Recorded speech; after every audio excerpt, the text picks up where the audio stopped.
What's up, family? If it's your first time checking out the show, let me know what city, what state you're coming in from. If you're outside of the U.S., let me know what country you're representing. Throw up your flag.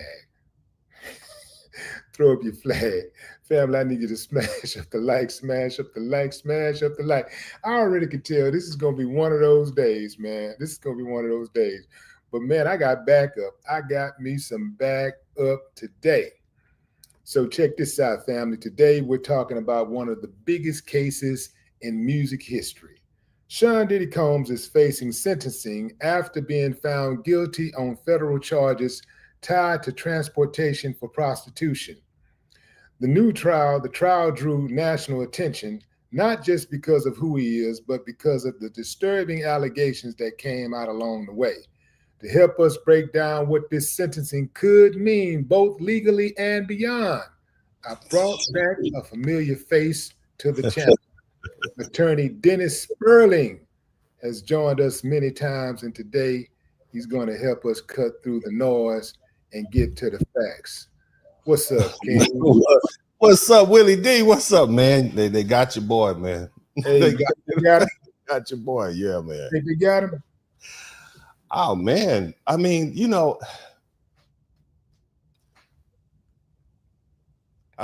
let's break down what exactly he did.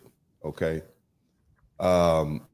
He flew somebody from one state to another and gave them something of value. And now the prosecution is asking for how do they say it in federal court? 132 months. And for you all who don't translate, that's dope charges. They caught you with 3 keys. That's serious crime. 11 years. You see what I mean? That's 132 months for a flued out case. That's basically what it sounds like to me. All y'all out there doing that fluid out, y'all think it's cool right now. You're gonna think it's cool until Johnny Law knock on your door and say, come with me. What is the likely sentencing range under federal guidelines in this case, and how much does Judge Subramanian have to go above or below the guidelines? How much discretion does he have? So he can. Okay, so they eased up off the mandatory sentencing guidelines a few years back. But again, yours, but you blinked out for a minute. But he's looking at up to 11 years, and the prosecutors are asking for 11 years.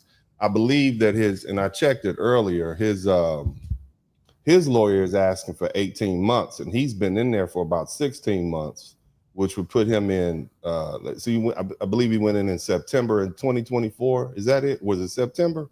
When did he go in? I think around September, but in any event, that would be time served.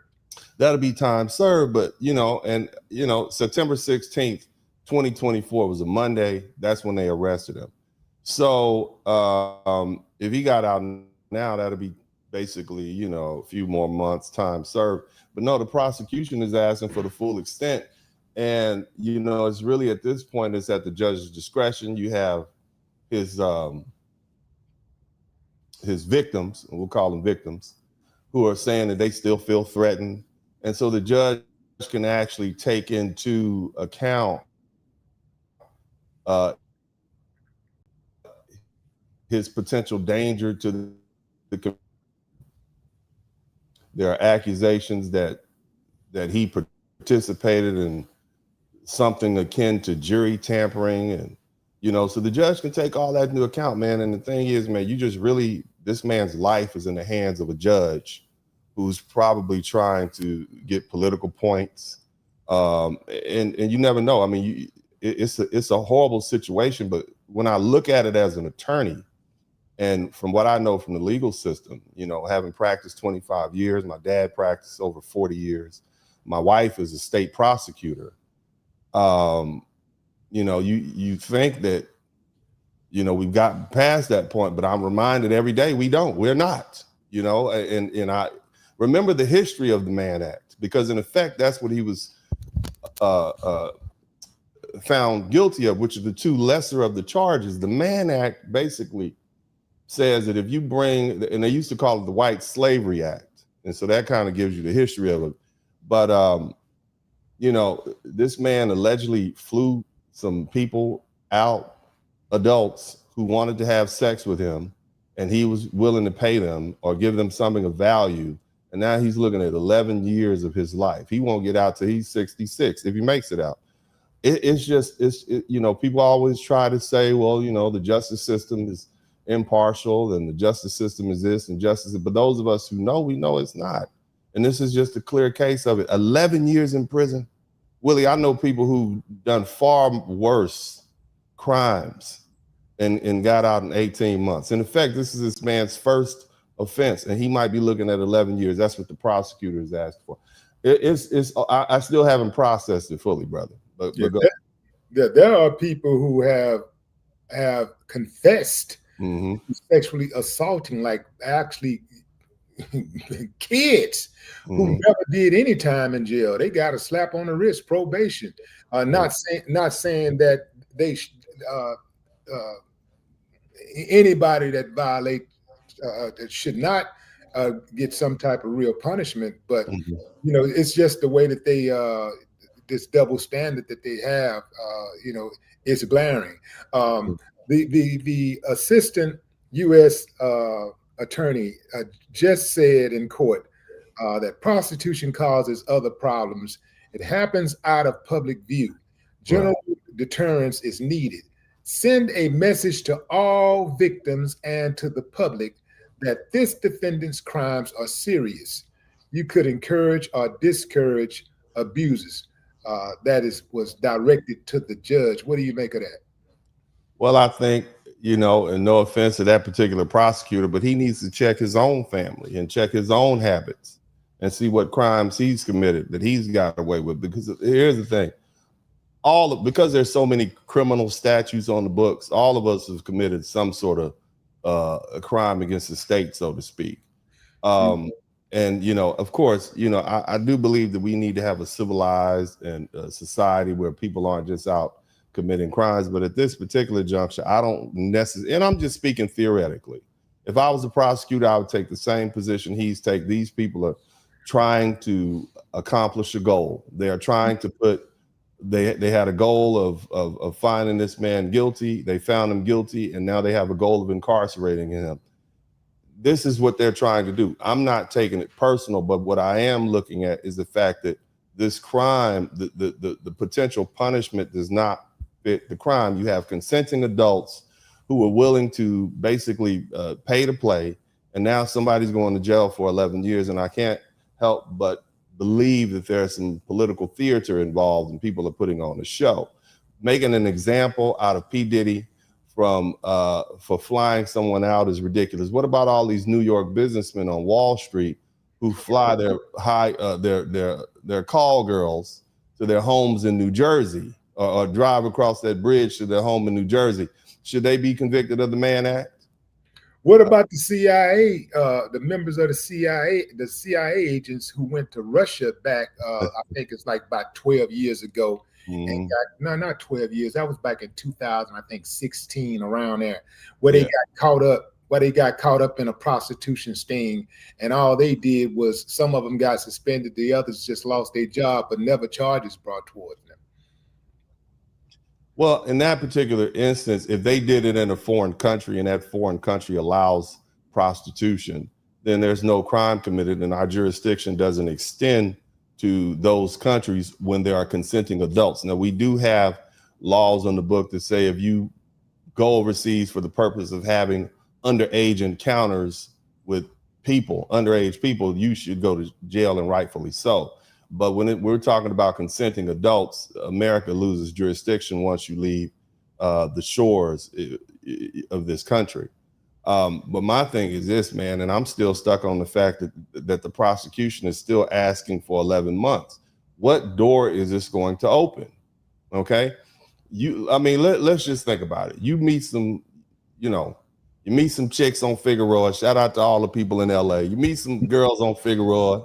You know, you decide to ride up to Vegas. You know what I'm saying? You riding up to Vegas, man, and you take them with you. Okay. Now you got a situation and you go out there and you do the whoop-de-doo. And then next time they see you, they say, well, look, we're going to call the DA's office and say you transported us illegally unless you give us, $5,000 a piece. You see what I mean? So the flued out game has now become a honey trap, if that makes sense. And, and forgive me for thinking like this, but if you are a successful man, if you are especially an athlete or entertainer, and you still playing with these chicks on IG talking about, yeah, baby, I'm gonna flew you out, you need to set yourself up for an extortion trap, because you might get smoked. You might end up being the one that's made an example of. All that, the flued out culture is now officially over. Okay, you need to go to where they are. That's what I'm saying. Yeah. How much weight do victim impact statements and character letters carry on sentencing for a high profile case like this? I mean, it depends on the judge, man. I'm cool with a lot of judges, and when I say cool, that means I know them professionally, and they really don't care. All you're doing is giving them a reason to do what they want to do anyway. Let me say that. Wait a minute, man. So I wasted my time with all them impact letters throughout the years. Yeah, I mean, if they want it, look, man, when I was a young law clerk, the thing I realized is that most judges have already made up in their mind how they're going to rule on each motion in each case and what they're going to do before the case is the jury is in panel. They already know what they're going to do. They just need you to give them a reason to do it.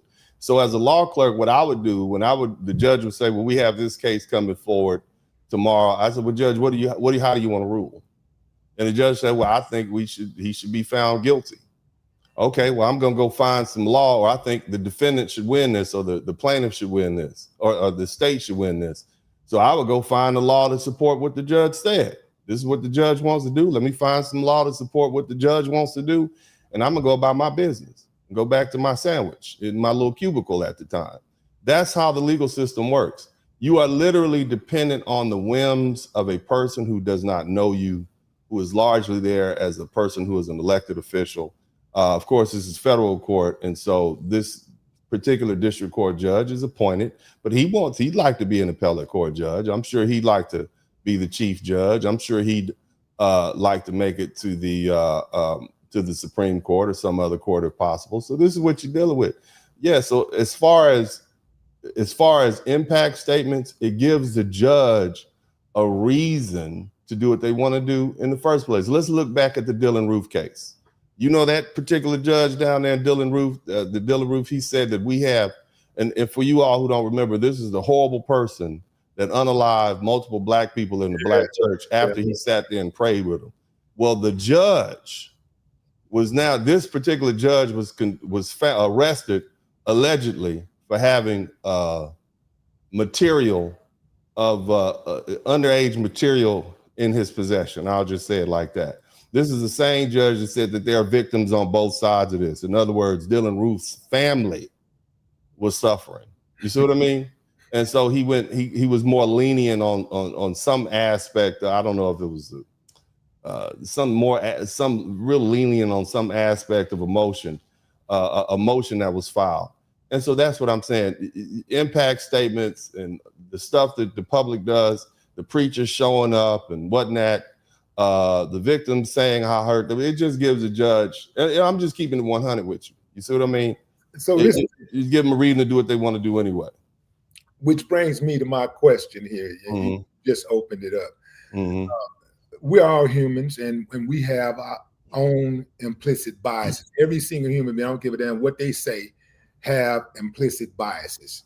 Now, how much does implicit biases have on judges who have all of this power over other human beings' lives, who they may not necessarily like because of their background or their beliefs or what they look like?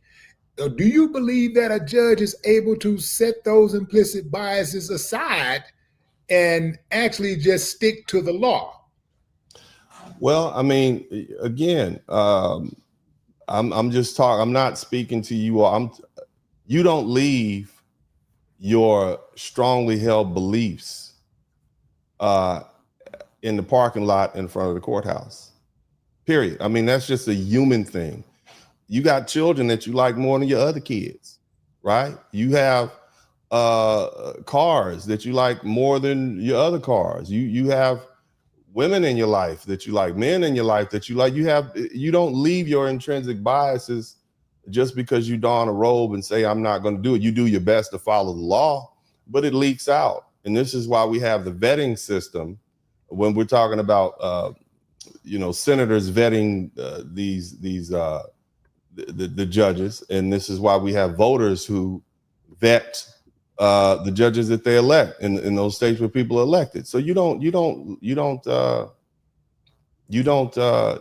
that at the courthouse door. That being the case, I think your intrinsic biases do play a part in how you see things. Man, I'm a lawyer, and I'm telling you that when I first started practicing law, especially over in Louisiana, I worked at this white law firm, and one of the first considerations we had was what color is what they call them parishes there. What county or what parish is the case pending, and what color is the plaintiff?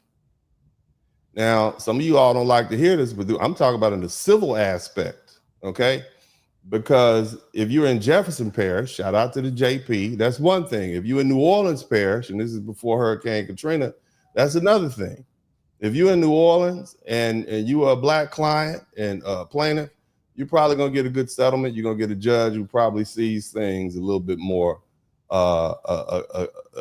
in a way in which you're a lawyer, you see things. But if you're in Jefferson Parish over there, where all the white flight happened, you might have a problem. And I'm not saying you won't get justice, but you won't get the benefit of the doubt. I believe everybody gets justice. Okay, that's what our justice system is about. But some people, because of their skin complexion and their color and their perceived wealth and their social status, they get the benefit of the doubt. There was a case that came out about 15 years ago. It was a young man. He apparently had unalived a bunch of people in a pickup truck, and they came up with a whole new, he was apparently oppressed because his parents had spoiled him. And so they came up with a whole new psychosis as to why he should only get probation. You see what I mean, man? So, so for some people in the society will bend over backwards for them. And so they get the benefit of the doubt to an extreme. And that's what I think people are calling out. This particular case, I look at the fact that you had people like Elvis Presley and people like some of these other entertainers and singers. They did all sorts of horrible things with underage people. This man basically, clearly, according to the evidence, he is, his saloon door swings both ways. And, he I mean, I'm just saying, brother. And he paid. Let me write that down right quick. Yeah, he paid some dudes to meet him somewhere. And now he's going to jail for 11 months for that. You know what I mean? In there with the baby oil and the Vaseline and whatnot. I'm like, it's a horrible situation. And I hate to be, this is not funny. This is not a funny situation. I don't want anybody in the chat room laughing at this. It's not a funny situation, but it is funny. How it's explained. But y'all can see why I like to have Dennis on the show often as often as I can, because not only is he going to give us facts, he's going to help us plow through this stuff and silence the noise, cut through the noise. But he's also I can't help it. I'm trying to be serious, man. You the only one. Look, man, I ain't even had my second cup of coffee yet. I got it's Friday, it's the 3rd of the month. I got these bills to pay, I got cases to litigate. And then Willie D said, look, man, let's talk about this P. Diddy. I'm like, okay, Willie, I'll come back. But man, it's just part of the reason let me just give you a little bit about my background history, man. Yeah. And for those of you guys who don't know, I'm a second generation lawyer. My father was a lawyer. And let me tell you something else. My great grandfather's name was G.W. Jones. He went to a black college in Mississippi. He became a lawyer in Mississippi. He was one of the best black lawyers in the country at the time. G.W. Jones Sr. G.W. Jones, George Washington Jones Sr. out of Kansas. And he helped found one of the black towns, Nicodemus, Kansas. One of his, you all know his law partners, when he died, people like Booker T. Washington and whatnot sent him letters, and he was a writer for a newspaper in Memphis. Did all sorts of things. But the bottom line is, even he was talking about the same thing we talking about right now.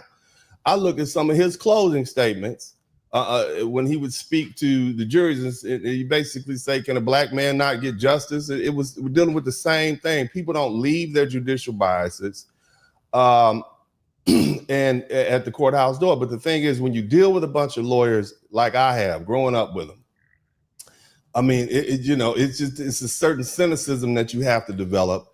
And unless you have a sense of humor about this, man, it'll drive you crazy because the injustice is just so in your face. There's absolutely no way this prosecutor should be asked for 11 years for a man who transported some dudes or paid some dudes to show up and rub baby oil on his manatee. We'll say it like that. You know what I'm saying? It's just like a girl down. You know, to me, girl down. If the defense feels that this whole sentencing is unfair, what is the strongest grounds they have for appeal? Oh man. I mean, they definitely should appeal this. But one of the things, and I'm going to kind of go back, they let a lot of evidence in, and it's been a while since I've looked at the notes, but they let a lot of evidence in about prior consistent acts. In other words, he did this to this woman, he did that to that woman. Then there's the whole thing about the videotape that happened in the hotel, which we all know was meant to inflame the passions of the jury and show this man as a monster without even giving a proper context. Okay, apparently now that we understand, apparently this man was trying to retrieve his cell phone from Cassie, who apparently had run out with the dope and the phone and the jewels. And I mean, we understand crackhead business is crackhead business, but when we look at it, he was trying to recover his things, his contraband, if you will. And so, I've seen crackheads fight over VCRs growing up in South Central LA in the 1980s, and that looked like some straight up crackhead activities to me. But bottom line is, when you just show the video to the jury, then or even put it out in public like that, it poisons the jury pool. It's already bad enough to be tried and convicted in the court of public opinion. It's another thing when the whole world sees this video and you're already made out to be this monster. You see what I mean? You're already made out to be this monster, and you can't get a fair trial anyway. So that's why this man is looking at 11 years for paying 2 prostitutes to have sex with him in a state other than the one in which they were in. It's just ridiculous to me, especially considering that prostitution is legal, if not quasi-legal, in many states and counties. Matter of fact, there's a lot of women right now that are listening to your video right now that say that he got to pay me. There's no romance without finance. There's no, I mean, you understand the whole thing, the whole notion of this. And it'd be different if it was RICO charges. It'd have been different if he was, as they said initially, full Epstein on us. You understand what I'm saying? This is not an Epstein situation. You see what I mean? Where you got somebody messing around with under that, there's no excuse for that. Okay. But here you have consenting, grown, nasty adults doing what grown, nasty people do. And now somebody's got to go to jail for 11 years. What about Cassie? Didn't she pay for some of this too? Why is she not going to prison? Why is she fluing out these dudes? Why is she not being charged at this point? Why does she get to play the victim? I'm just asking questions. But go ahead, brother. I don't mean to take over here. No, I mean, those are valid questions. And here's the thing. Like you say, if Cassie was so involved, how does she get to just get paid and walk off into the sunlight and have the happy ending with her husband and new babies and all of the money and notoriety, and everybody's supposed to just bow down and kiss the ring? If Cassie can do something, if she can be, let's say at one point, most people will agree at some point Cassie was a victim. Okay, we know she got beat up by Diddy in the hotels. We don't know nothing else. We know that happened. So she was a victim at one point, but at some point she also became an accomplice to these crimes. I mean, if Diddy committed these crimes, then she also committed crimes. So, what incentive does anyone have that wants to go out and commit a crime? If they say, you know what, I'm gonna commit crimes, but as long as I'm not the main guy, if something go down, and I all I gotta do is get a main guy up, and I get to walk free. What is the incentive for me to not become a killer, a robber, a dope dealer, a trafficker, or whatever I want to be, as long as I'm not the main guy?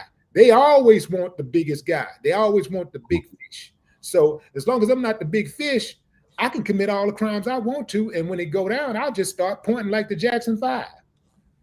Man, I mean, you know, that's the judicial system. I mean, there was a case, and there was an incident, I'm gonna say incident, that happened several years back where a bunch of bikers met in, was it, godly, I forget which town, in El Paso? Was it that big biker fight in El Paso? About where all the killings happened and nobody went to jail? Nobody went to jail.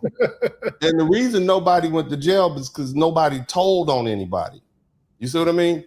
So the way the judicial system works is that if they get no cooperation from the witnesses and there's no independent evidence like video footage or so on and so forth, the judicial system doesn't work. It depends on people snitching and telling on each other. And again, if you are the victim of a crime, you should tell, okay? But if you're a crook and a criminal like the rest of the crooks and the criminals, they call it snitching on each other because they all have a unspoken pact where they agree that, you know, you're going to do your time and I'm going to do my time, whoever gets caught. But we all know that that's not how it works in real life, because when you start looking at, when they start giving you those basketball numbers, then you start telling and snitching. Matter of fact, there's a whole industry in the penitentiary system right now where they will put you in the cell with a known snitch and get you to confess all your sins, and he'll run back, call his lawyer and say, I got something else for you to get his sentencing reduced.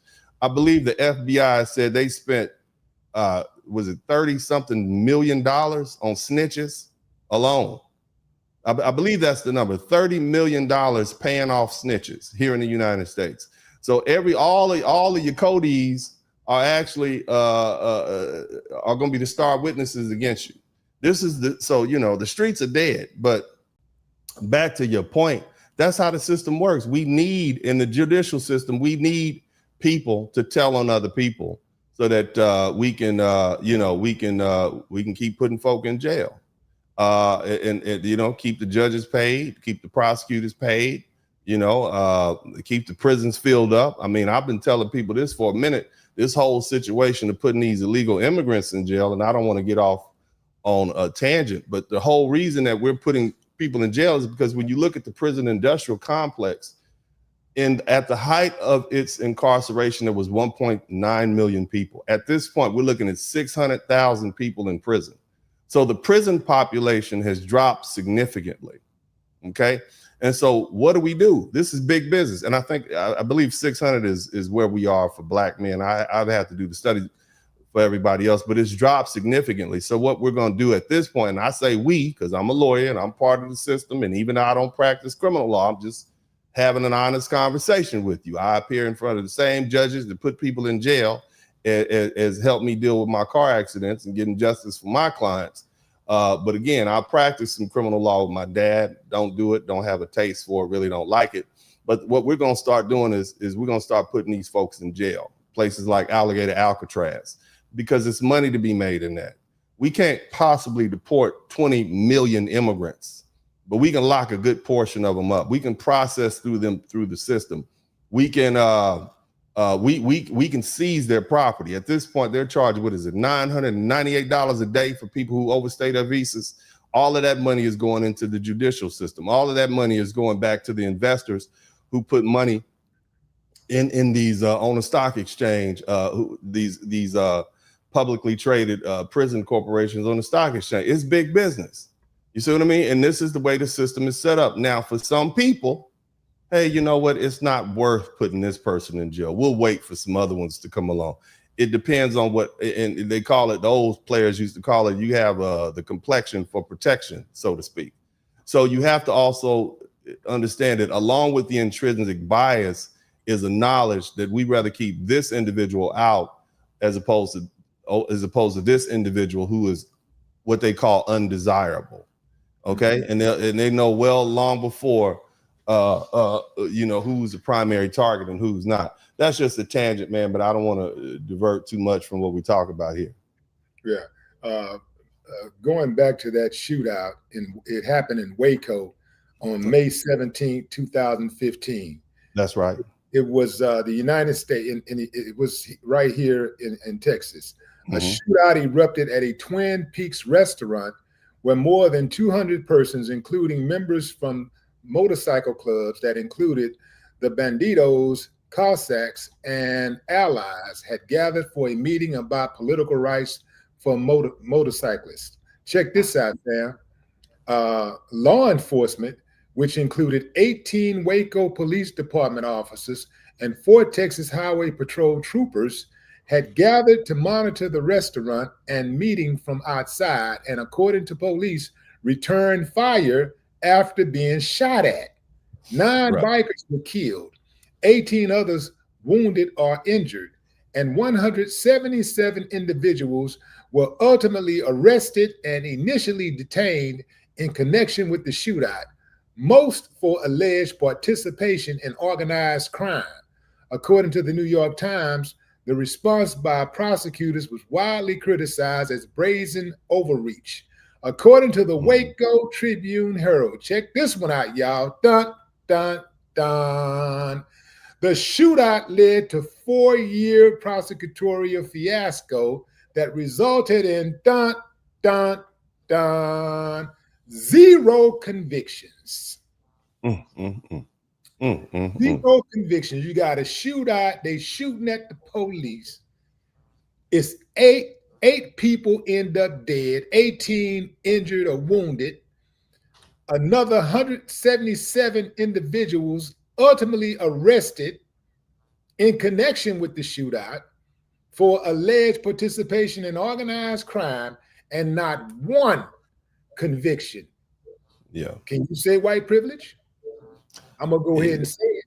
I'll say it because we know damn well if they had been black or any other race, their asses would have been locked up. They would have given at least 5 of them would be dead by now from a lethal injection. Yeah, man. And so when you see stuff like that, and I kind of just go back to, this is how the judicial system works.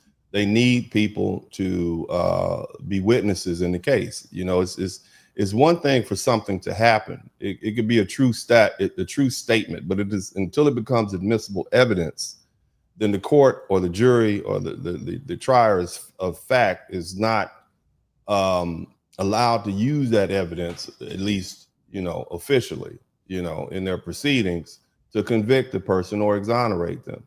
And so when you have all of those people, we know for a fact how many people died.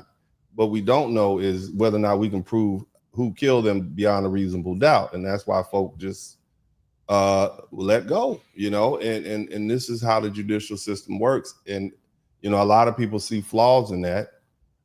I do too. But what do you do about it?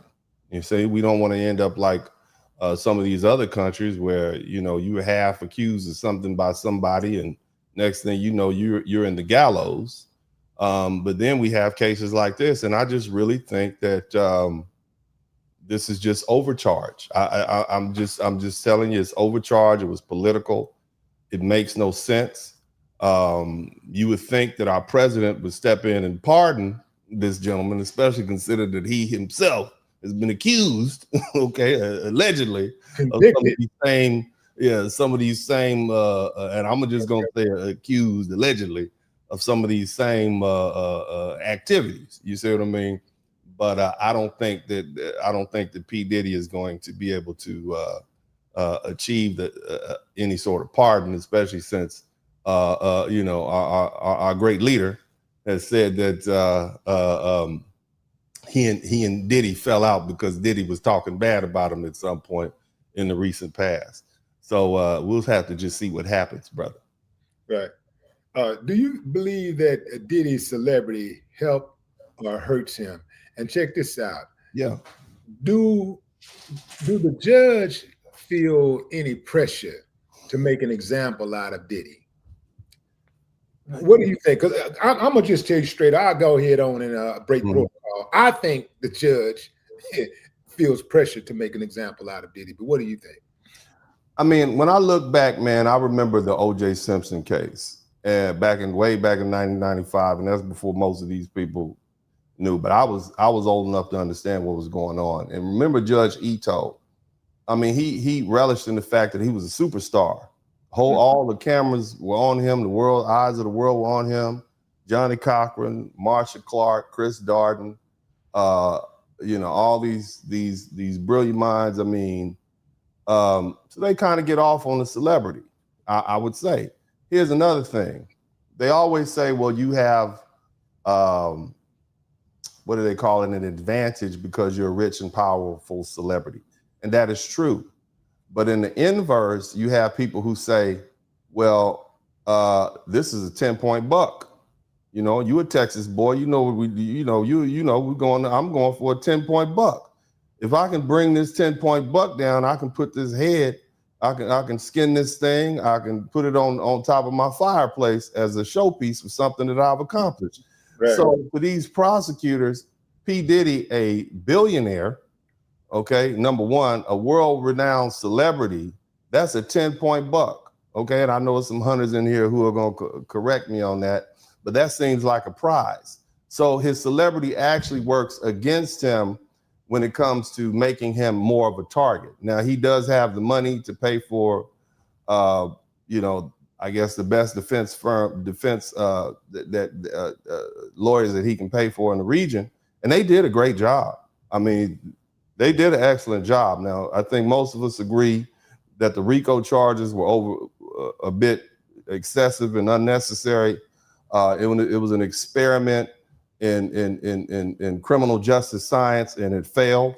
But the fact that they hit them with it, and these are the feds that we're talking about, and typically the federal government doesn't charge you unless they already have, in their opinion, the case signed, sealed, and delivered. But they lost those.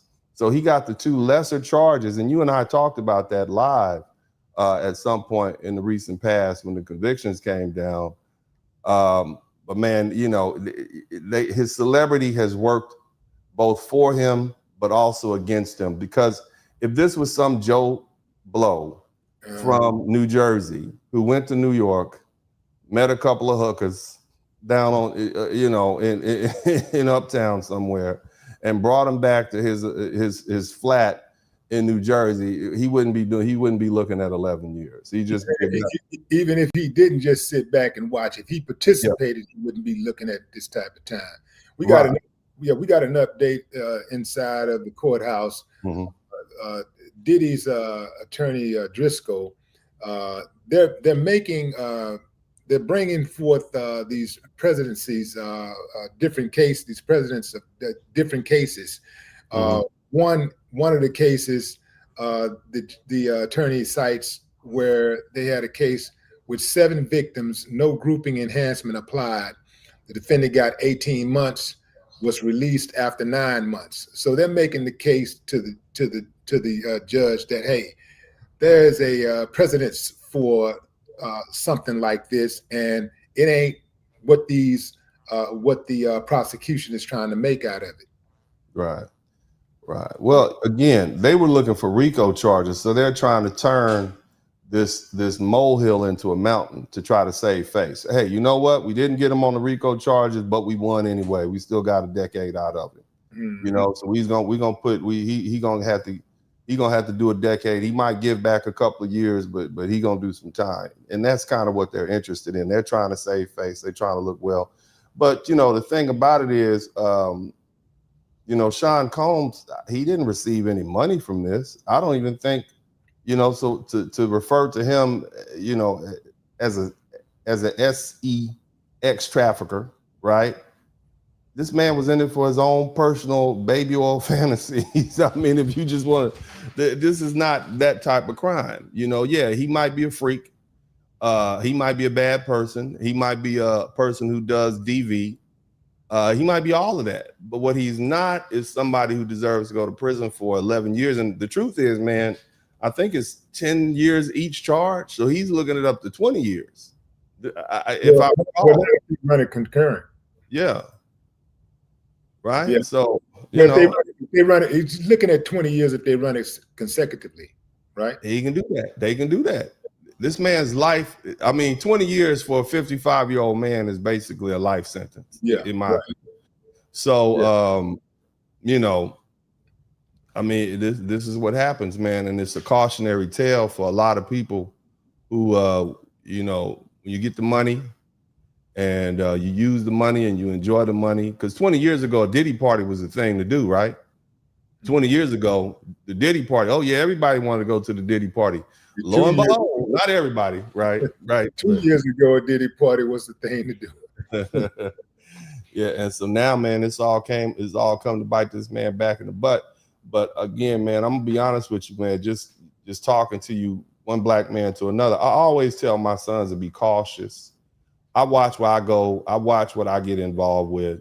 You know, I leave them folks alone. You know what I mean? Don't get me wrong, man. I got some cool people I'm cool with, comrades and family. That you know, they associate with everybody. But man, I come from a group of people from Mississippi, and we're just naturally cautious.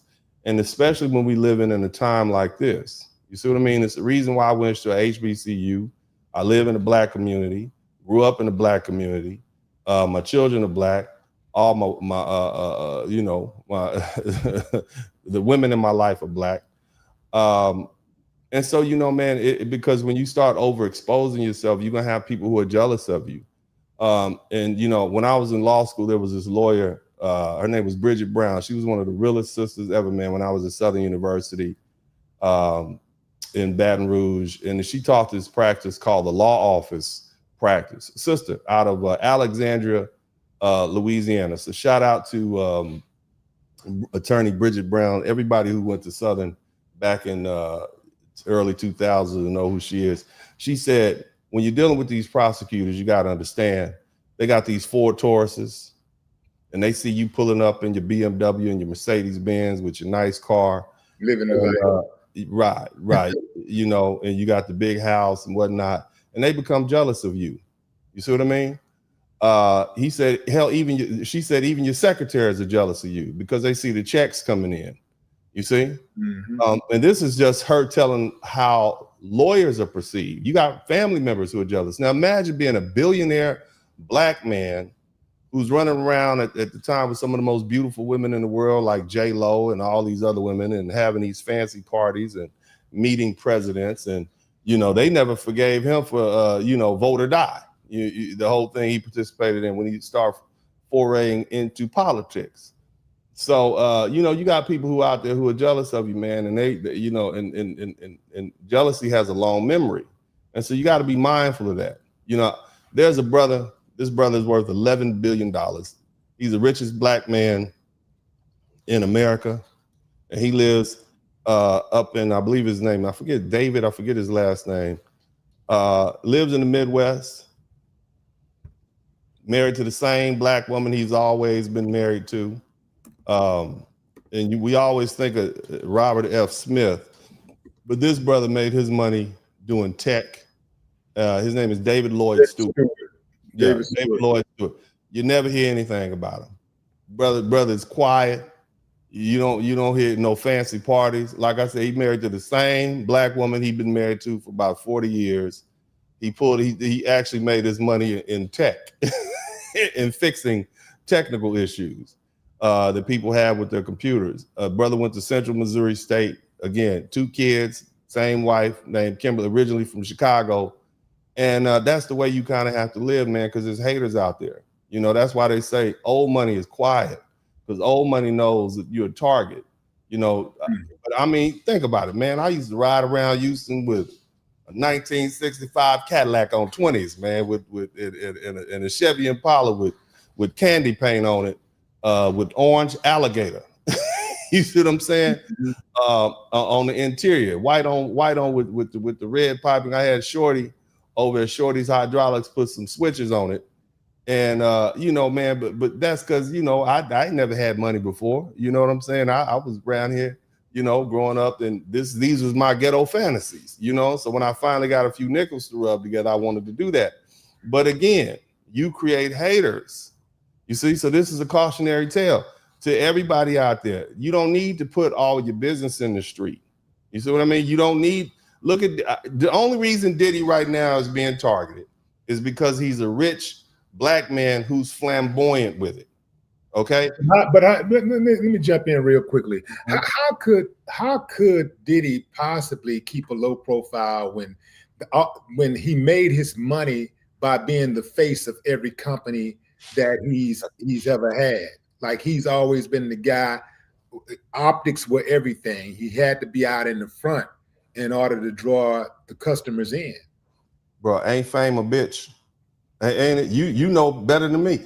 Look, man, I met Ice-T in 1995 up at Venice Beach. I was just up there hanging out, man. I think I was on summer break, and I was up there hanging out. This is what we used to do back in LA. I'd come back from Louisiana at Grambling, and I just went home for the summer to hang out. And man, Ice-T was up there, man. The man was at the height of his career. He just had this article out in Playboy, and I'm just sitting there chopping it up with his brothers, constantly looking around. Not just on some gangbang stuff, but the fact that when you're high profile like that, you are always a target. So a lot of our actors and entertainers, they don't realize that, yeah, the fame is great. And you can talk on this better than I can, but it also makes people jealous of you. And how do you escape? The same thing that makes you is the same thing that can tear you down. So be careful what you ask for, family. You want to be rich and famous and whatnot. Maybe just be happy being happy. Be happy with the money. You see what I mean? But that would be my thoughts on that. On that particular situation. It's a double-edged sword. Yeah, yeah. Let's say you were advising Diddy directly. Mm-hmm. What would your priorities be going into the sentencing? To minimize the sentence, or to perhaps preserve the appeal, or something else? Oh, anything other than time served is getting an appeal, because this particular case is wrought with errors, in my opinion. And this is just looking at it, as somebody who did not participate in the trial at all. I didn't participate at all. Haven't been consulted on that, but I definitely believe that there are grounds for appeal, valid appeal.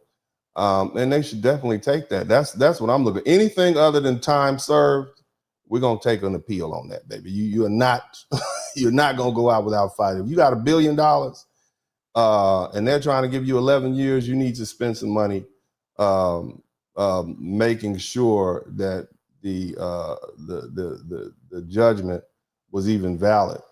That would be my thing on that. Well, I guess that would be my decision on that, brother. Yeah, Diddy got some letters of support from a variety of people, Mm-hmm. including, check this out, family, inmates at the MDC Brooklyn who took his free game with Diddy class, Mm-hmm. his children, some ex-girlfriends like Young Miami, and other industry figures like Dallas Austin and Chris Hicks, a music executive. So these letters were submitted by Diddy's legal team to the judge to request leniency and to highlight positive aspects of his character and his actions. So, but you say that these letters really don't mean anything because the judge has probably already made up his mind. Yeah, I mean, how long has he had? 18 months to think about this, in 3 or 4 months. He's already determined so, brother, the law clerk working for the judge has more power than anybody else. There was a few years back, there was a Supreme Court ruling that was leaked that told you already that the court was going to abolish baby deletions on a federal level and send it back to the state. They already know what they're going to do. The ruling has been written already because they anticipate the appeal. So they have to write the ruling, and it has to be well thought out. You don't care about them damn opinion letters from you peons and losers. What you talking about? Look about your goddamn opinion, sir. Keep these goddamn letters. Y'all look, man, throw it in the trash. Man, I used to get, bro, let me tell you, and I'm sorry, I apologize, but it's Friday, and I was supposed to be off. And then Willie D said, look, man, I need you to come on the show. We're going to talk about P. Diddy, and the baby oil cases. This time I'm like, damn, Willie, shit, got shit to do, Willie. Got money to make, baby. And you got me talking about P. This ain't making me no money. So, but yeah, man, I used to get that jail mail. Let me tell you something. All you people writing letters to the courthouse. I was the law clerk, man. I used to get that jail mail. I'd be like, look, no, you going in the trash. Now we had one sister, God bless her. I love this sister. She would always get the jail mail, and she would take that jail mail and she would look at that jail mail and she would try to help get the brothers and sisters free. We called her Harriet Tubman. Bless her heart. She was trying to free. I didn't give a damn. Look, I'm here to help deal with these summary judgments and these contract cases. Judge, I got 50 cases on my docket. The last thing I need to do is look at some jail mail. That's how I would treat them impact letters. Okay, I'm sorry to say, okay, but the public does not understand just how little most judges care. They don't care.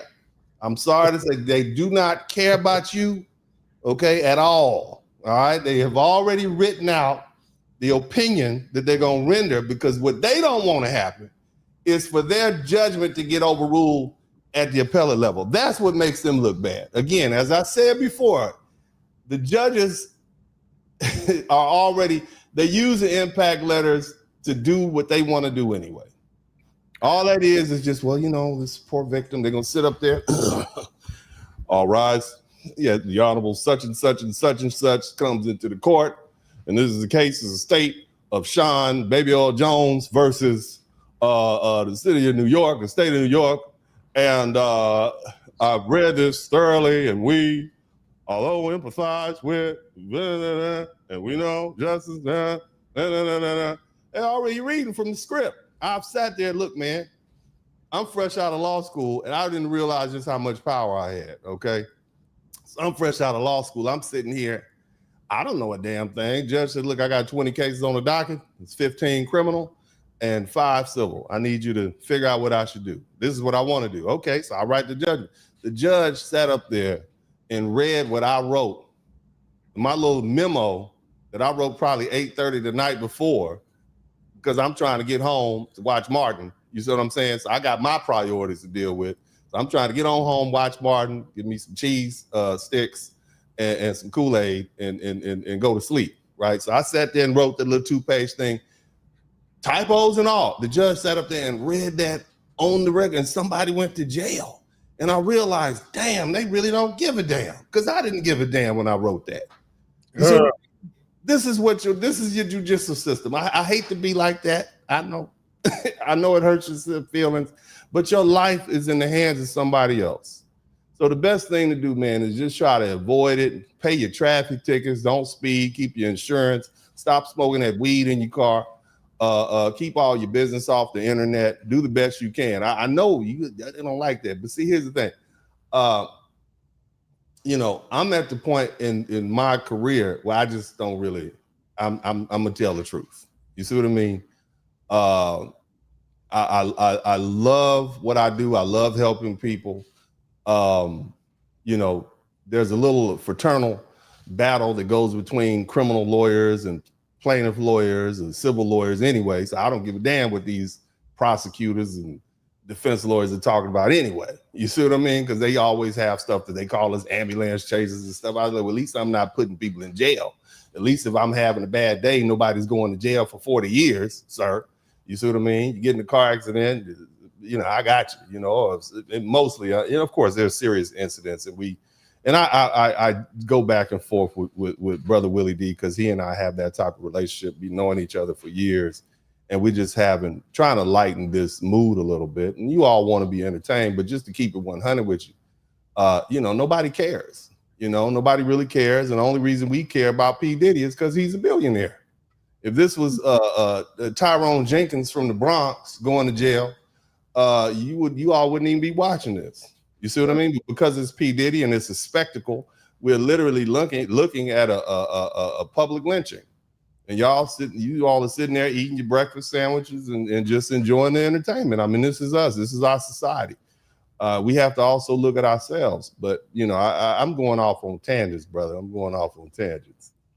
Hey, so when you talked about the judge and how the judge might prepare for sentencing, but how do you prepare your client for the emotional impact of hearing his sentence read out loud in a courtroom, especially a packed courtroom in front of millions of people that are going to be viewing this? You want my real answer, or do you want a more? Man, I want the real answer.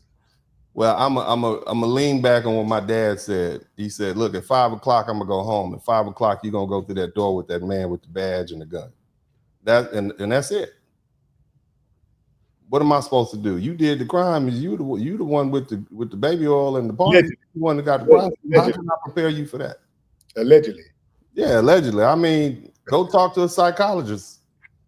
I mean, did I get paid? Did you pay me? And let me tell you about these criminal defense lawyers. What they'll do is they'll say, this is the price. You got to pay me half up front, and then you got to pay me another quarter, and then you got to pay me the rest before the trial starts. And the reason they say that is because they want all that money before the trial starts. Because if you, and this is most of, not all, because if you get not guilty, then you think, well, I didn't need a lawyer, I was innocent. And if you get found guilty, then you say, well, my lawyer was trash. You know what I'm saying? So that's how most of these criminal defense lawyers feel. I hate to say it like that, but that has been, a lot of these fellas are used to playing people out and moving on about their business. And in a case like this, man, why is it the lawyer's job to prepare you to suffer the consequences for something you did? I'm not a psychologist, I'm a trial lawyer. You see what I'm saying? Let's just keep it 100. I mean, and here's I'm gonna tell you something. When we used to actually deal with real criminals, you know, people who've done 5 years here, 10 years there, they're a lot easier to deal with than first timers. Real criminals, you're not gonna have a whole lot of problems out of them. Yeah, they understand. They got friends in the pen. Go ahead. You know, they know what to expect. I mean, yeah, right. Yeah. Got an update here. Diddy's lawyer, Westmoreland, said to the judge that he's trying to, again, argue Diddy's case as to why Diddy should be allowed to go free. So you're talking about the clothing empire that he built with Sean, what is it called? Sean John. Right? Sean John, yeah. So the lawyer said to the judge, there were not many Black-owned labels. Mr. Combs had the audacity. It sent a message that you can do it. Clothing too. It was not just urban streetwear. It was upscale. It brought unity. It inspired change. So really, if going by what you just said about how the judge already has made up his mind, then the lawyers that's doing all that talking, they already know the judge has made up his mind also. So what are they doing? Is this just for shits and giggles, or is this like, let me pad my resume to say that I got down from a client?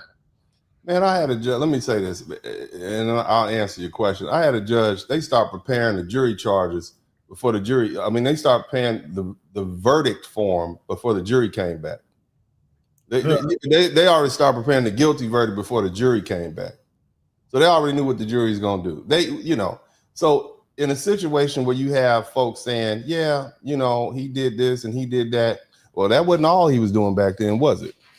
He was also diddling people. Again, I want everybody to understand that I don't even think Diddy should have been tried on this case. I think it is wholly unfair. That's what I think, okay? But now that we're here, and this is the reality that we're dealing with, he's been convicted of 2 charges and he's looking at up to 20 years in prison, and the prosecutors are asking for 11 years for shipping, for having sex with somebody in the state that's not, or shipping them over under the Mann Act, prostitution, shipping a person for the purposes of sex across state lines. He's looking at 11 years. Now that we're at this point, All right. We just have to keep it real with ourselves and ask ourselves, what lesson can we learn? It's really, that's it, you know. And a lot of folks, it's humorous only because it's insane. The whole notion that this case is even happening is ridiculous. Remember, they raided this man's house in Miami. They raided the man's house in Los Angeles. For what? For prostitution? Is this why this is what we're spending our tax dollars on? And so it lets you know this whole thing is political. But the bottom line is, you know, the judge has already made up his mind. Most of those judges sit up there. Most of them are not care. They don't care about legacy. They're appointed for life. It's most of these judges, and when you talk to them, especially federal judge, they very rarely ever even remember the defendants. You don't mean anything to them other than you're a case that came before them.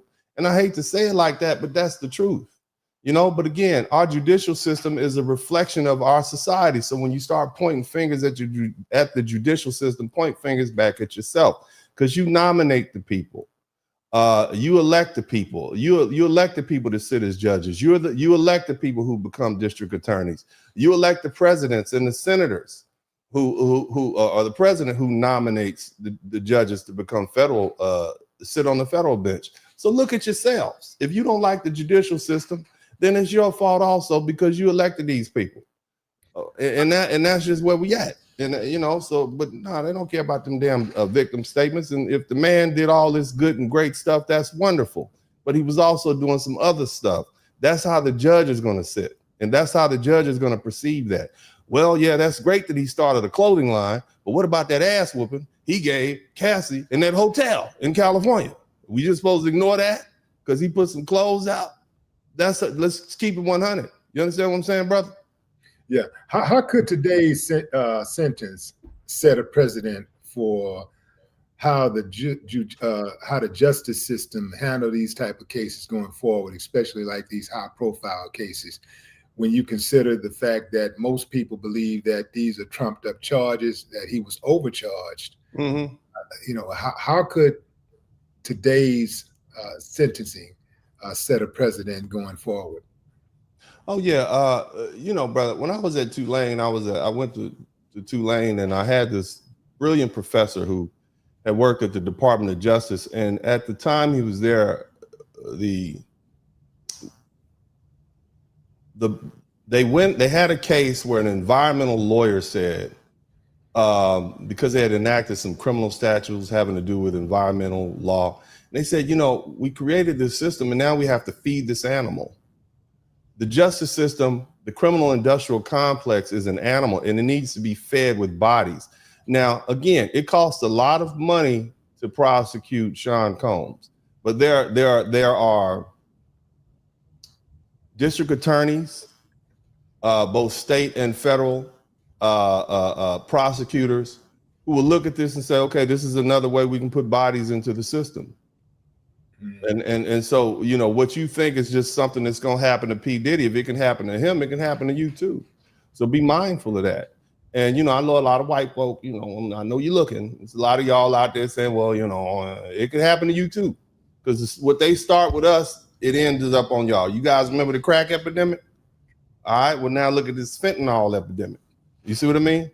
Now they're treating the crack epidemic as if it was a crime. You had no problem with them dumping dope into the black communities, but now that the fentanyl is coming and affecting all these folk in Appalachia and all these different places, now it's a health crisis. But nevertheless, you have people who are dying, I think, to the tune of 50,000 people a year because of this. You see, so what happens to your neighbor will eventually happen to you. So nobody's safe. That's what they don't get. You see what's happening all over the country, where now they didn't shift it from just exclusively picking up people who look like they may be illegal immigrants, going straight into black neighborhoods and projects. They just hit a project of 100 people 100 residents in Chicago, where they arrested men, where they detained men, women, and little children. They say they had little children walking outside butt naked.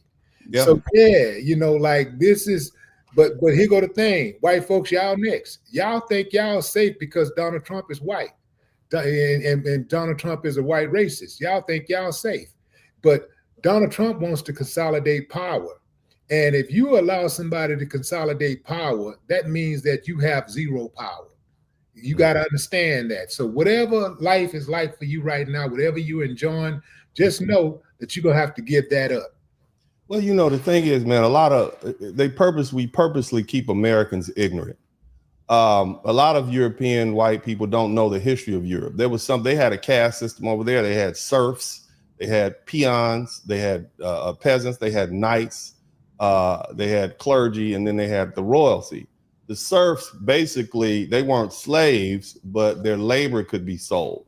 So a lot of the so-called pilgrims who were running away from Europe, they left Europe because they were basically looking for a better life because they were treated like slaves. They had something called prima nocta, where when you got married, the damn king or lord of the land could come sleep with your wife and take her virginity before you did, unless you paid him not to. This is the rights that he had. So a lot of Europeans forget the history of Europe. White supremacy racism started in Europe when white people were oppressing other white people. That's where it was perfected. And if all the black people in America left right now, if every last one of us said, you know what, we just gonna get on out of here, we're gonna ease on down, let's pick a state somewhere in Africa, we just, we're gonna ease on over there, we're gonna get up out of here. You all will be doing the same thing to yourselves that you were doing to yourselves in Europe. And so it's not necessarily you just have you don't know your history. You don't, and you refuse to accept. And I just, how human beings are. We are a horrible species on this planet. It's not that we couldn't be better, but since our arrival on this planet, which is millions of years old, we've done everything to destroy nature. We've destroyed the biodiversity. We've overhunted animals. We've done so much harm to this earth. This is something that we have to do. We're a horrible species, and until we begin to recognize that and stop shifting blame, and unfortunately, white folk, over the last 500 years since y'all have had control, you've done a lot of dirty things. You see, and so but the bottom line is, what happens to your neighbors is gonna happen to you. But Trump don't care about you. He cares about rich people. You see what I'm saying? Trump is concerned about his real base, and that is his family and his money and his wealth. Now, you see that's where I'm at. Yeah. Update. Inside of the sentencing and inside of the courtroom for the sentencing of Sean Diddy Combs, his lawyer again pleads to the judge that Diddy is just trying to help. He opened 3 charter schools in neighborhoods where the schools were not good. The motto was Black excellence. The youth are our future. Mr. Combs personally inspired me. I went to an event in DC. Yeah. Yes. The price of baby oil has dropped, okay, because they don't have one of the major buyers out there. That's what he was helping with. And I know I'm not supposed to be making fun of this, okay, but I'm putting myself in the place of the judge. The judge don't give a damn about none of that. The ruling is already written. He's gonna sit up there and say, I've taken into account all the witness statements and all the supporters of Sean Combs. Nevertheless, this was a heinous crime that was committed, and blah blah blah blah blah blah blah blah. And whatever he's gonna do, he's already gonna do it. You see what I mean? So all the pomp and circumstances is about over. It's just to wrap this baby up, and it's Friday. Okay, the judge is gonna be golfing, smoking a cigar somewhere, hanging out with his family and his grandkids. Saturday after, it's gonna be just a talking point. Okay, at the country club. That's what I'm trying to tell you. Okay. He went on. Westmoreland went on to say, Mr. Combs was there. He said, "Listen, everyone, I'm sorry." He said, "Don't be afraid to dream. Just remember to wake up and put actions behind your dreams." And then he said, "Don't forget to help others. That changed my life." Then he said, "Mr. Combs is just a man, and he's made some mistakes. He has flaws like we all do." Yes. How many of us can say that we've helped so many lives, countless lives? He's been in jail and he's remorseful. I spent every day speaking with him. In the MDC, Mr. Combs started asking people their dreams. That's how Free Game for Diddy was born. No Mhm. one's done this in the MDC before. Let me stop right there. For a judge who is really, really about that criminal justice system life, that could be motivation to uh, lock Diddy up somewhere else and maybe get him out of that MDC, you know, or perhaps it might be a motive to let him go because he don't want to help. He don't want anybody helping those inmates. He need those inmates to stay dumb and stay ignorant so that they can, if they ever do Mhm. get out, that they get caught up in the system again. Yeah. Well, I got a better question for you. Let's just put ourselves in the place of the judge who hadn't spoken. Because you got all these people coming in saying Diddy was a wonderful person. He put this clothing line together. He's helping these prison dudes, and it's great. Why hadn't Diddy stood up and say, I'm remorseful for what I've done. I've been convicted by a jury of my peers. And Allegedly, he's supposed to speak today. okay, He's supposed to so speak. let's see what he says. Let's see, Oh, yeah, that's going to because be see, that might help him get this judge to be a little bit more leniency. But see, here's a problem with that. You stand your black behind up there and say, I'm sorry for what I did, right? And then you turn around and take an appeal and say, I didn't do it, right? What does that do? You see what I mean? Mhm. And so it's a bit of a risk. If you stand up there and say, Judge, I'm remorseful for what I did. I'm a horrible person. But over the past, how many months has it been? Over the past 13 months in jail, I've learned a lot. And, I want to spend the rest of my life doing better. I will not fly any more people out. I will not rub anybody else with baby oil or give them $40 in a chicken sandwich to come to my house. I won't do it anymore, Judge. I'm sorry. I apologize.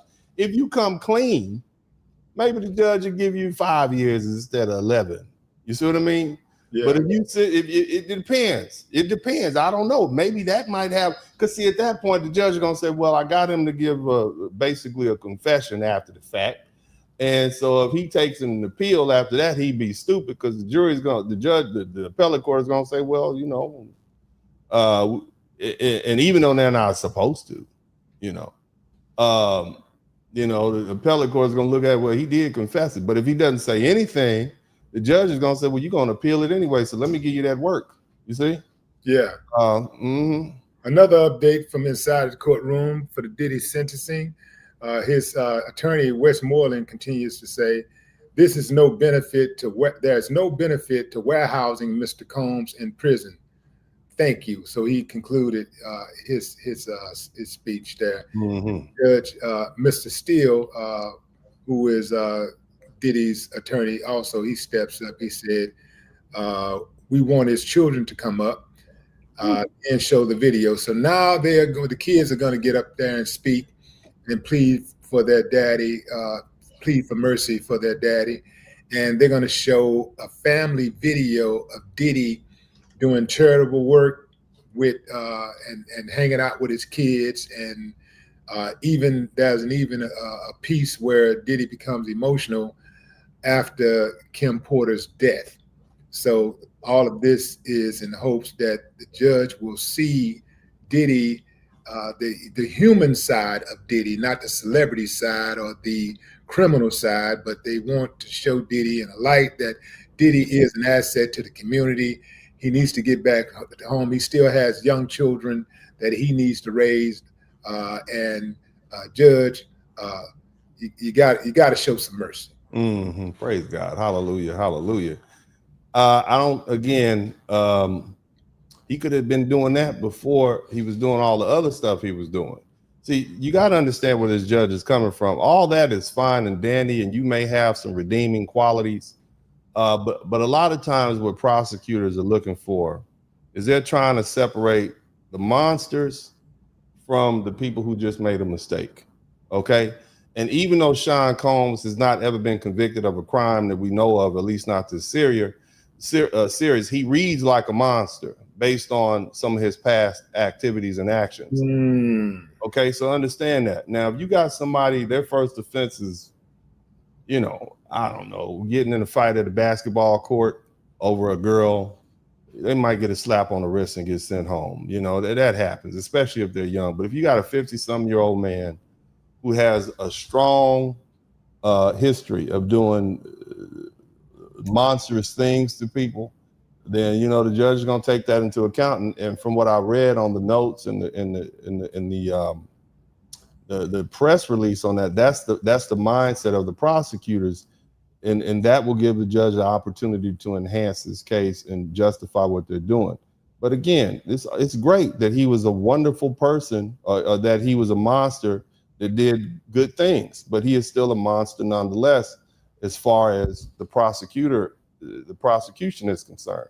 So just think about that. You just got to think about that. And that's why, man, money and power and fame is a double-edged sword, because, you can hurt people. You can use your money to influence people. And I know we put all the responsibility on other adults, but people will do strange things for change. You see what I mean? Mm. And you have to be mindful, it's a great power, great responsibility. I think Spider-Man said that in the Marvel comics, somebody and it's true. You gotta be careful, man. And again, you become a big target, and that's what you see happening. So Al B. Sure's son is speaking now. You know that Diddy Oh adopted yeah. B. Sure's son. So he's speaking right now. Quincy Brown said that Diddy has transformed. He will not jeopardize his freedom again. As his children, we wish to heal together. Uh, and then next up was Justin Combs. His other son said, I ask you give my father a second chance. My father is my hero, my superhero. My father always told me to believe in God. His other child, let's see. Then we have, okay, that was Quincy. And he said, I talked to Justin continued to say, no, that was Justin. Justin continued to say, I talk to my father every day, every other hour. Next, Christian stepped up. So they're giving brief testimony here. They said, I am Christian Combs. I am the one who most resemble my pops, my mannerism. My whole life, I studied my dad up and down. He is the greatest man in the world, my superhero. He continued, he told me to treat women like a queen, and I do. I see in his eyes, as his twin, that he has changed. Next up was Jessie. That's one of the twins. She said, I am 18 years old. She started crying. She says, when my mother died, I was just a little girl. I remember my dad sitting us down. He didn't give, no, that's somebody else there. Hold on. This is people interjecting. So, okay, it looks like we got a break there, some kind of break there. I'm waiting on the additional comments from Jesse or any of the other kids. But that's what Jesse said. She said, when her mom died, she was just a little girl, and she remembered her dad sitting her down. Let's see. I'm still waiting on transcripts from her testimony. So yeah, what do you call it? I'm saying testimony. Well, brother, the thing is, what are his children supposed to say? I had a case downtown, man, in Houston, man, and my dad was trying it. I was second chair, and the brother was accused. Our client was accused of doing something. Well, let me say it like this: the victim testified against our client, and we were able to get the victim's son to testify against him, and the jury found him not guilty. And when I was trying cases with my dad, we got all not guilty verdicts. And the main point is, after polling the jury, they said it was the fact that his son testified against him, which made him not a credible witness to us. Okay, so when you what so it is, what are your children supposed to say? And that's what the judge is looking at. The judge and like, yeah, okay, this is, what is what are they supposed to say? Dad's a horrible person. If they said that, it's pretty much guaranteed he's going to jail. Right. Okay, so but Just when it comes get off script. yeah, man. So they're not, I don't, that's not, again, I'm just trying to explain to you all, once you've done this for 20, 30 years and you've heard it all and seen it all, you become jaded. And it's not really going to impact you. And I, there's a lot of people from the public who are looking at this. A lot, the judges have seen and heard everything at the point where you're a district court judge. I mean, they've heard it all. They've heard the grapes. They've heard about the essays of children. They've heard about the heinous unalivements of people. They've heard about they've heard it all. They've heard the embezzlement. They've heard it all. So what do you think your little voice and your little, where you up there defending your daddy, what is that really, what is that really, how is that really going to move this judge? Again, let me go back to the fact that the verdict is already written. The judge is already printed. He's right there on his desk. You know how when you're sitting in court and the judge is always looking at papers while you talking and you like, judge ain't looking at me. He check his cell phone and check the time and check the clerk. He already knows what he's going to do.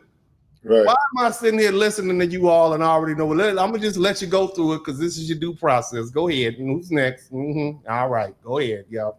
Who are you, little girl? Okay, come on up here. Tell us how you love your daddy. Read your bedtime story. Okay. All right. And all right, now we done with that. Woo! Almost 12 o'clock. Now, let me read out the verdict. I've heard everything you all had to say. He's going to jail forever. Okay, you see what I mean?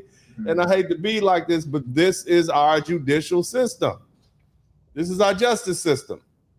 And a lot of folk are mad at it. Be mad at yourselves. You're the ones who voted or didn't vote, and that person got nominated by the president that you voted for and was confirmed by the Senate that you elected. It is what it is. This is our system. Now, we could go and do what they did in Afghanistan and just push people over the side of buildings because we don't like whatever choices they make about who they mess with. We can do what they do. Aren't we already there? We pretty much, we getting close, baby. We getting close. As long as my taxes stay low, baby, that's where I'm at. You understand me? I got to put these kids in college. I got these children to take care of. But it is what it is, man. I know I sound horrible out here in these streets. Man, it's terrible, man. Man, that's real, man. I appreciate you coming on, man. Now it doesn't, it's an outside chance that we will get the sentencing today. Oh, yeah. It's Friday. Oh, yeah. You're going to get this sentence today.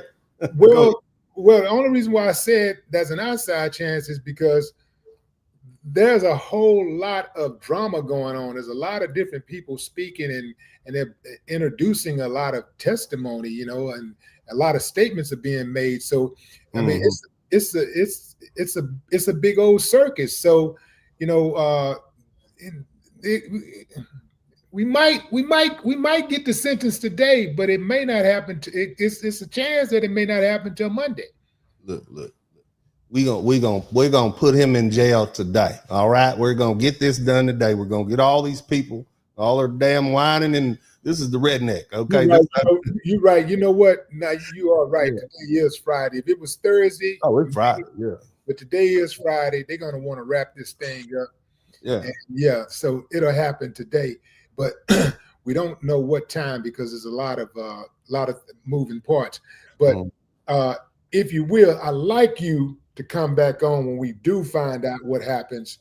I'd like you to come back on, but we're going to continue. I'm going to continue the live right now, and I'm going to bring in the audience, and I'm going to let y'all come in and join the live and speak and let me know what y'all thoughts are. So for now, we'll say farewell to my good brother Dennis Sperling, and thank you, man, for all your continued insight and man. In your colorful commentary. Yeah, man. Yeah, I got to keep it 100 with the public, man. Otherwise, they think I'm faking, man. But That's anyway, right. God bless you, brother. I appreciate you. I'll be back whenever you need me. Absolutely. Thank All you, man. All right, family. Here's the link right here to join the live. So y'all want to jump in and and speak on this Diddy thing, especially if there's any attorneys out there. Make sure you put attorney uh, when you join the live. Put attorney in front of your name. Any legal experts out there, pundits. Uh, I want to prioritize you guys' voices. Uh, yeah, I want to prioritize and amplify your voices because that's what we're trying to do, fam. We're trying to get information and instructions to help us navigate through this wild, crazy, beautiful world. So I just put the link in the comments. If you want to join the live, you can join the live. You're getting a lot of uh, a lot of assistance outside of a family. Also, a lot of people want to see Diddy come home, but there's also a lot of people that want to see Diddy go down. Uh, we got KMU TV. What up? How you doing? What's up, Hey, Willie? hey, how you doing? Reed from DC, man. At work on furlough. That's right. That's right, man. So what are your thoughts on this case? Man, it's like overcharging. Um, for me, is I feel like it's an overcharge. But they're making an example of. I think they're making an example of. Yeah, I think it should be time served. I've seen people do less with more. You know, more with less. That's just my thing. I just follow it. It's kind of bringing me back to OJ back in the night. right, right. So you think like so if they hadn't overcharged Diddy, perhaps if they would have just stuck to what the real evidence, what the evidence said, perhaps they could have got themselves a conviction, and uh, you wouldn't have this ongoing fiasco. I don't know because it's like they throwing out a lot of stuff. Like say for instance with the Cassie stuff, they it's like they throwing out accusations but no proof. You know what I mean? But Right, you know they acquitted him on that. But these two charges that he got, it don't add up to 11 years. It's like they seeking the max time. Um, but I don't know. You know, I'm just watching like everybody else. I can't. New York's a little different than everywhere else. I'm from DC, so we don't have all those different things of that nature. If you get a gun charge, it's automatically federal. You don't have a right, jail and things of that right. All right. Well, I appreciate you joining the live, man. Thanks a lot. nature. All right. Let's get an update right here. We got an update from inside of the courtroom. Let's see what they're talking about over here. So let's see. So we had Jesse, his twin daughter, his one of the twins. She said that when Diddy spoke to her after her mother died, it helped her survive. When she said, "I just wanted my mom." Next, Chance Combs stepped up. Chance is his other daughter. She said he changed, and she cries. Uh, and then she says, "Sorry." He speaks with a clear mind. Next, it was Delilah, the other twin. She said, "We watched our 2-year-old sister. She cannot grow up fatherless." Uh, Delilah continued, "Your Honor, please." She started crying. She said, "Let us move forward, not as a headline, but as a family." Oh, okay. All right, Delilah. Okay. All right. Judge said, "Thank you all. This is important for me to hear." Combs is still, so Diddy's lawyer says, "We would like to show the movie here on X last night and here." So they showed the movie. Uh, they call it a movie, but it's a collage of videos of Diddy with his family, spending time with his kids, doing charitable things, being saluted. And so that's what's going on right now. They are watching the video, uh, the family video of Diddy. Well, I don't know if it's a family video, but they're watching the video of Diddy with his family, friends, celebrating certain milestones, and on and on. All trying to get the judge, in hopes of the judge being lenient towards Diddy. I'm gonna give you my personal thought here, fam. Personal. I do not believe the judge is going to go easy on Diddy. I think he's going to stick it to him because why let this trial go on as long as it's going on in the first place? Why not just be like, man, all right, this is, okay, we dragged them, it's this didn't dragged on enough. The judge sees that this is a he sees the smoke and mirrors better than anybody. This is what he do. He saw it from day one, but yet he entertained all of those motions from the prosecution. He entertained it anyway. And I believe that the judge is, I think all of them on the same team, and the judge is part of that team. Judge is part of Team Get Diddy.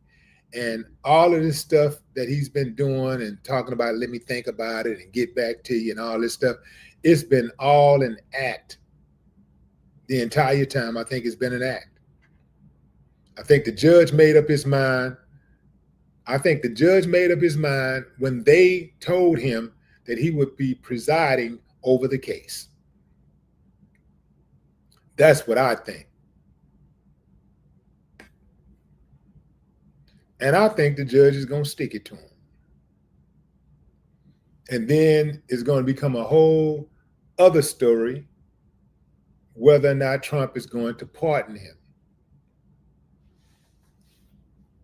I wouldn't be surprised if a deal was cut where the judge is going to sentence him to the max just for theatrics. Sentence him, and then knowing that Trump is going to pardon him. I wouldn't be surprised if the deal has already been made. Like, I wouldn't be surprised if Trump went to him and said, look, man, it would be really nice if you were to give him the max.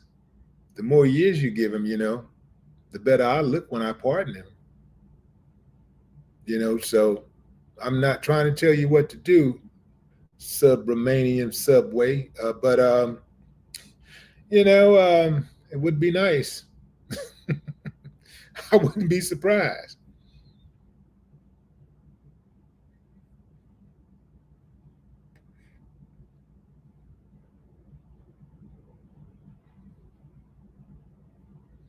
Yeah, I would not be surprised, family. Let's get back. Let's see where we are. Let's see how long this video is. Let me see how long the video is.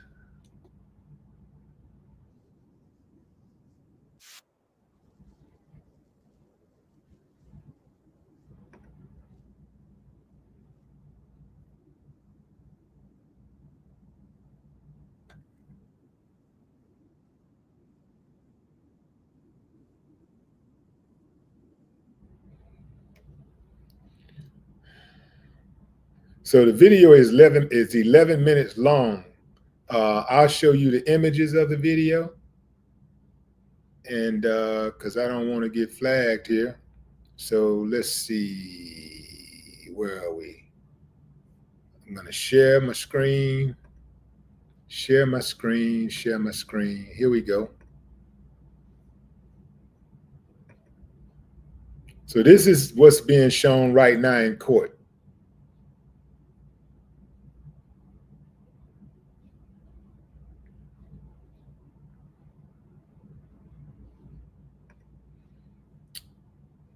Diddy achieving a lifetime award. So So this is the video that the defense compiled to show Diddy's humble beginnings. This is his humble beginnings in New York. I believe Diddy is from Harlem. I believe he's from Harlem. Y'all correct me if I'm wrong. That's him making business deals, showing them with different people. I don't think it's a surprise that he had that dude in there that looked like a little like he come from the same background as the judge. Diddy running a marathon, showing that he's committed to certain things. He has discipline. Working with the little kids. It's a good video. I will say that it's a video. If I see something like that, I see a guy doing all this stuff, I would look at that and I would have to consider that this guy might be an asset to the community. I'd have to at least consider it. I heard everything that y'all said about him. Sounds like a bad guy. But when I look at this video, looks like a good guy.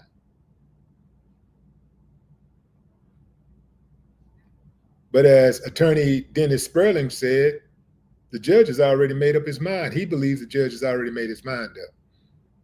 So this entire video could be just a moot point.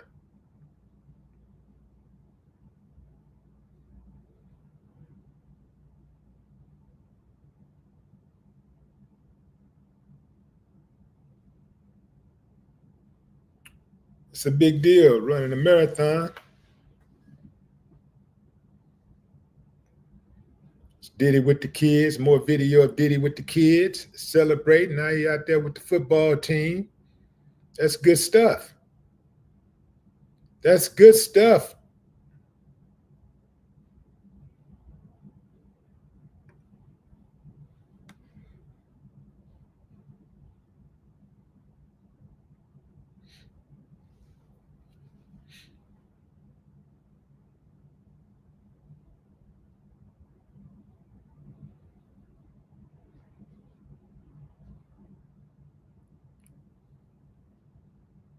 That's an old video. Like, again, showing Diddy's humble beginnings, his awards, his house, where he come from to where he is now.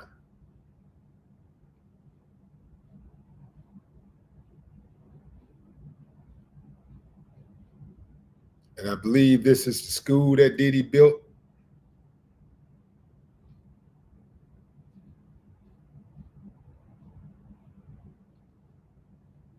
Now I know that attorney Dennis Sperling said that this could be a moot point. This is at this point, but perhaps the judge already know all of this stuff. I'm sure that the Diddy's attorneys have expressed this to the judge already.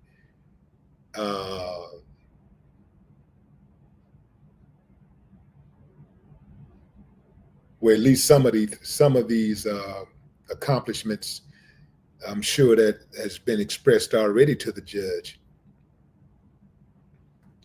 But this is one of the things that can save your skin if you ever get in a jam, if you ever find yourself in an unfortunate position of being caught in the crosshairs of this judicial system.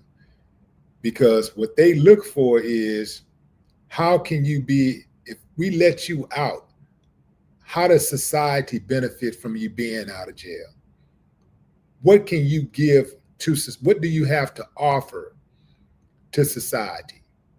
And he can point to the $1 million that he gave to this school that he built. He can point to his charitable organization. He can point to the work that he's done with mayors and dignitaries around the world. He can point to that type of stuff. People that do that type of work, who do humanitarian work, who give back, are considered, more valuable to society than those who don't. There's really no other way to say it.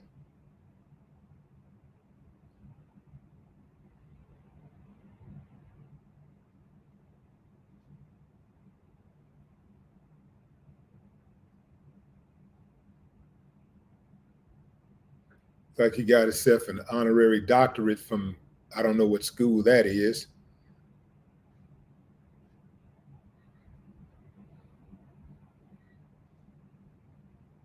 Don't know who she is. She's probably his grandmother or an old teacher or something like that.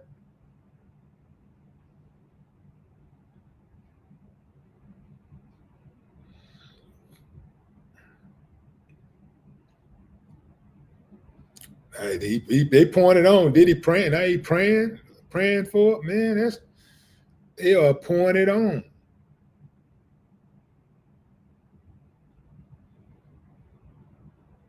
It's a good video. This is a good video to show him in a different light. But has the judge already made his decision? How much impact will this have? Will this video have on the judge's decision?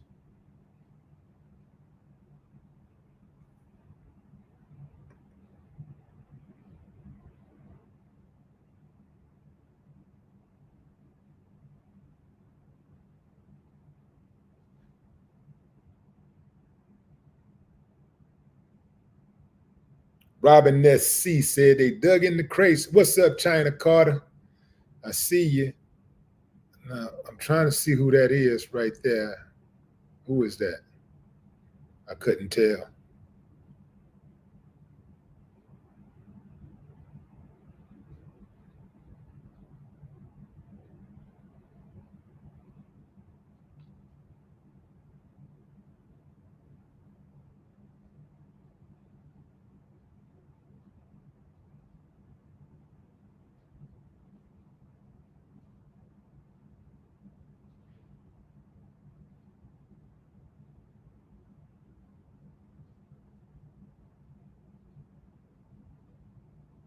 Look like Kim.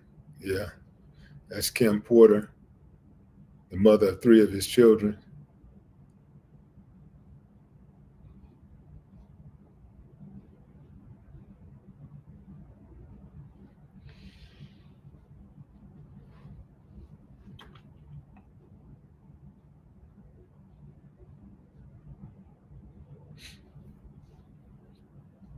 Now, remember, fam, in Diddy's letter to the judge, Diddy said,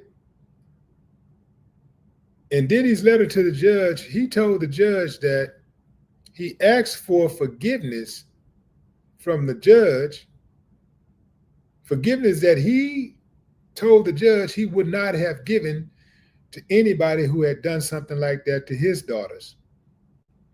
I think that statement is going to come back to bite him.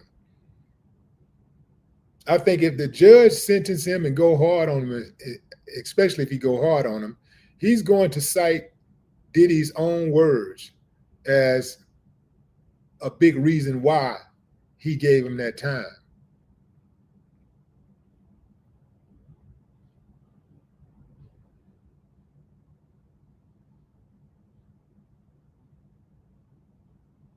I don't know what kind of lawyers he got over there, but if I was his lawyer, I would have never let that out.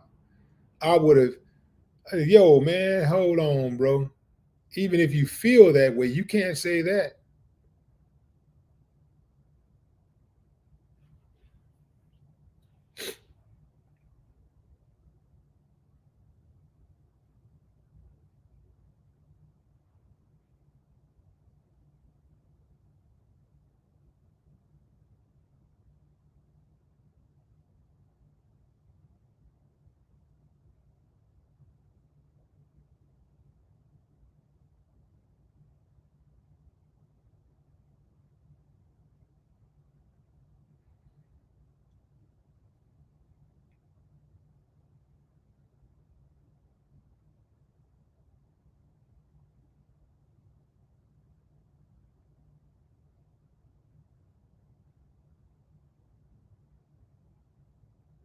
I can see the love.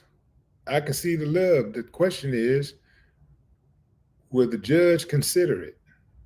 Does the judge? We know that the judge see it, but will he even care?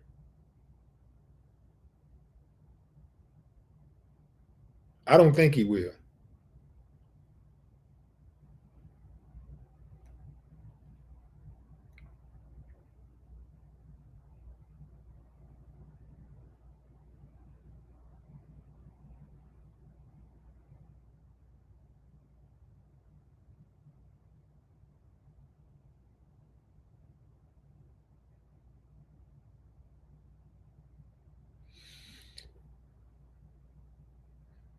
Okay, fam. That's that. Let's see if there's any updates here. See if we got any updates from the courthouse. Any more words here? Let's see.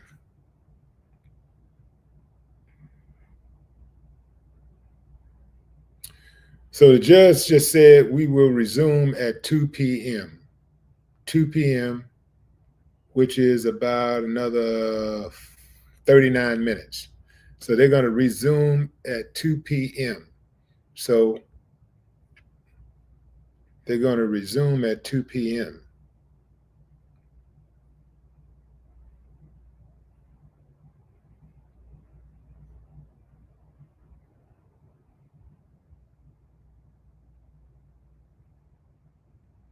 Darrell Parker said, I think he's going to get but 15 years.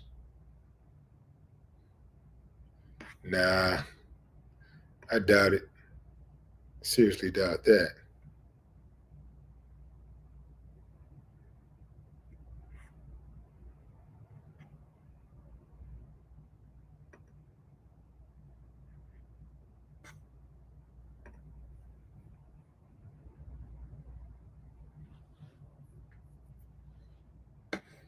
So okay, let's do let's do a quick little roll call, fam. Give me a thumbs up if you think Diddy is going home today. Give me a thumbs up if you think he's going home. Thumbs down if you say, nah, they got him, dog. He gonna do some time. Let me see what y'all thinking. Let me see what y'all got on y'all mind. Julian up. Hot Wang up. China down. Earl up. Derek down. Strong down. RDL down. Lady up. Miss Andrea J down. Rello up. Ronnie down. Unique Vision down. Buckhorse up. Big Mess up. 414 down. Terrence up. Brandy down. Rello up. K-Stay down. Keeping it moving down. Dendrick up. OG Man up. Terry up. Travel up. Aquita up. RDL Angela. What's up, Ann? Up. Rodney down. Watching People down. The Truth down. YG down. Hot Fever down. Viter up. Tremaine down.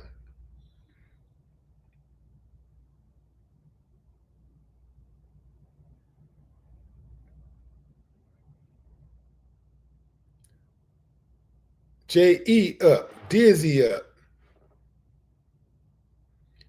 Ira down. Koozie up. Boo Clay up. Louise down.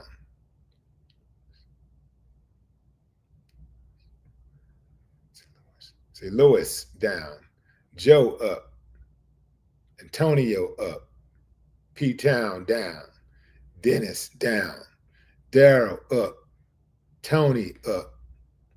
Sandy up, Mike up, Old School down, CJ Boy down, Fools down, Miss Keita up, that boy up, Madeline up, Westwood down, CJ.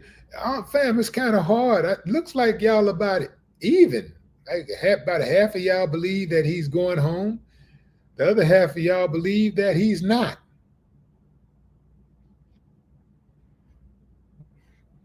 Yeah,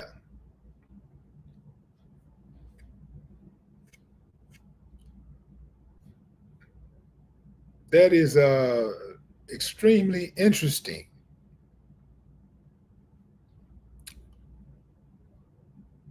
Half of y'all believe that he's going home. Half of y'all believe that he's not. I got another poll. I got an even better poll right here, fam. How many of y'all want Diddy to go home? And how many of y'all want him to go down? So it's a difference between whether you think he's guilty, whether he's going home or not. But how many of y'all want him to go home? And how many of y'all want him to go to prison? Give me a thumbs up if you want him to go home, thumbs down if you want him to go to prison.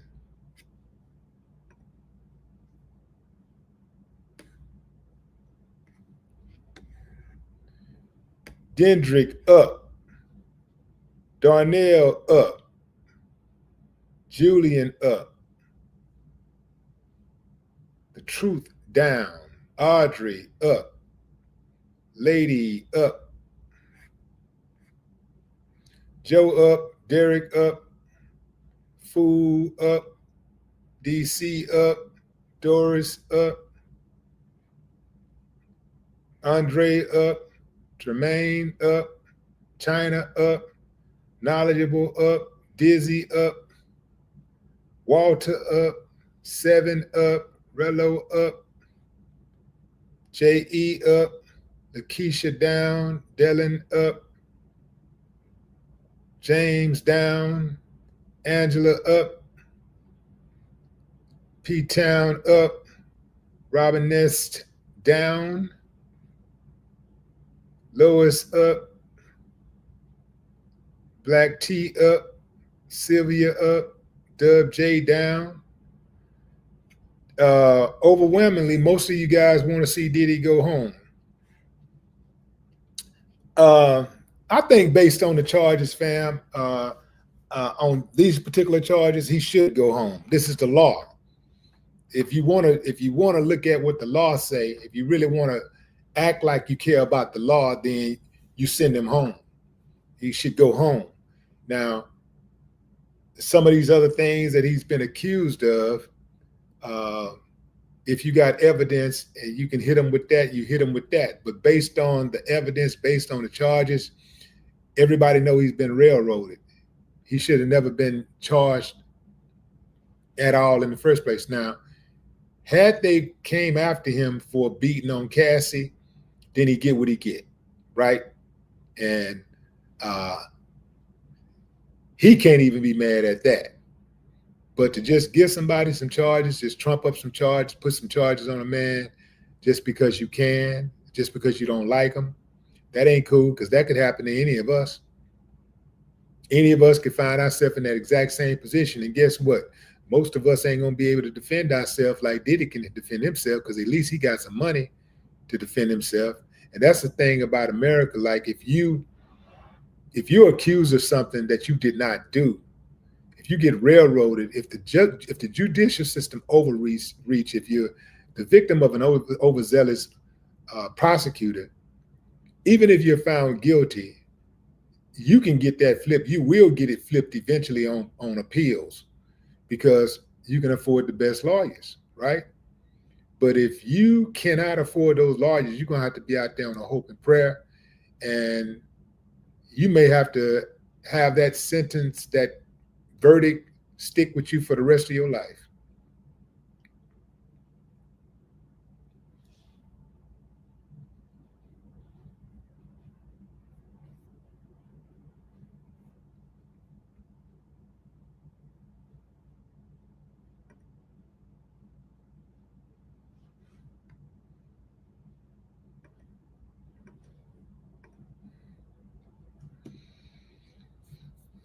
If you want to join the live, fam, the link is in the description.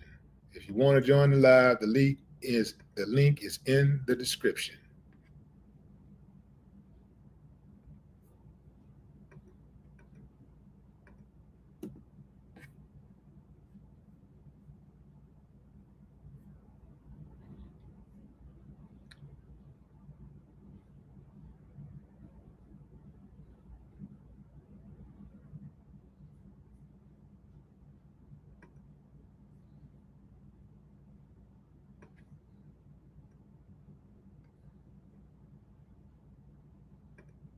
It's crazy how Diddy got all those different letters of support, but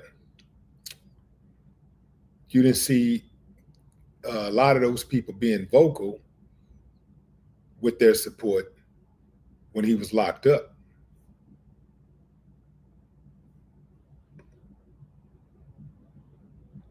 That's all I'm saying.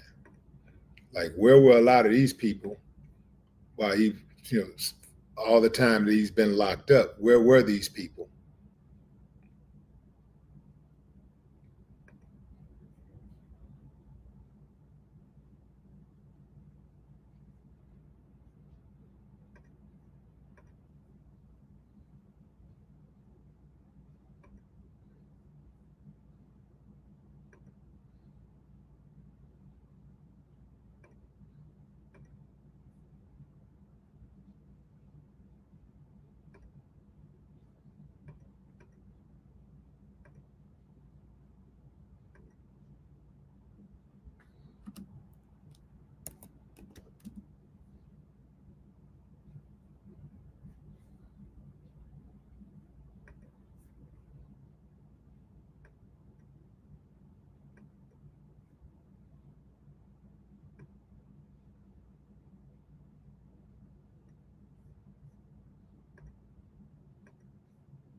Diddy will be testifying today. He will testify on his own behalf. That right there is going to be interesting. And that is what a lot of people is waiting on. They're waiting to hear, what Diddy has to say. I think when you start talking about impact statements for sentencing, who better to hear from than the person who's on trial or the person who was on trial who's been convicted? Who better to hear from?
Some people say that, what can Diddy possibly say because he isn't sorry.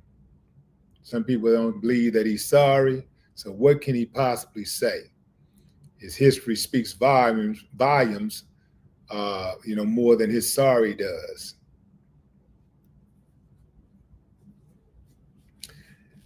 Diddy also has 60 civil cases pending out there. 60. 60. He had two people that filed cases on him just yesterday, just hours before his sentencing hearing.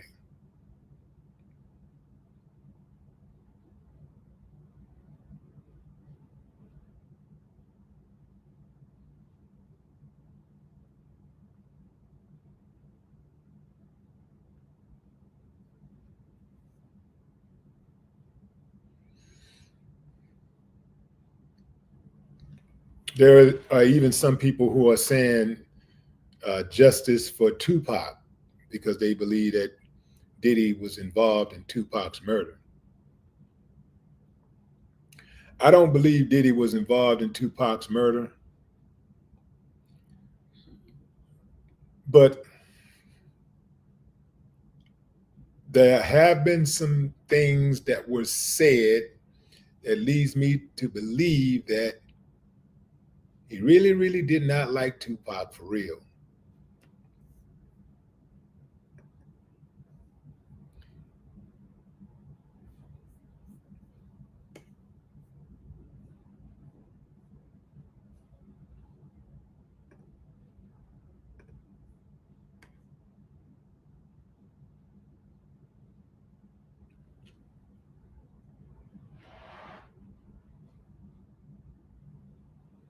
The judge denied the retrial on September 30th. So he denied the retrial. He refused to dismiss the case. And that was actually some good reasons for the case to be dismissed. He refused to dismiss the case. He denied the retrial. The crazy thing about these judges, though, a lot of times they'll go hard, hard, hard on one side just so they can set it up to rule a different way. But that don't happen most of the time. If they striking you and they hitting you left and right, everywhere you turn, you getting hit. Usually they're gonna stick to that when they come to sentencing. When they get down to the sentencing part. So it do not look good for Diddy right now. It does not look good.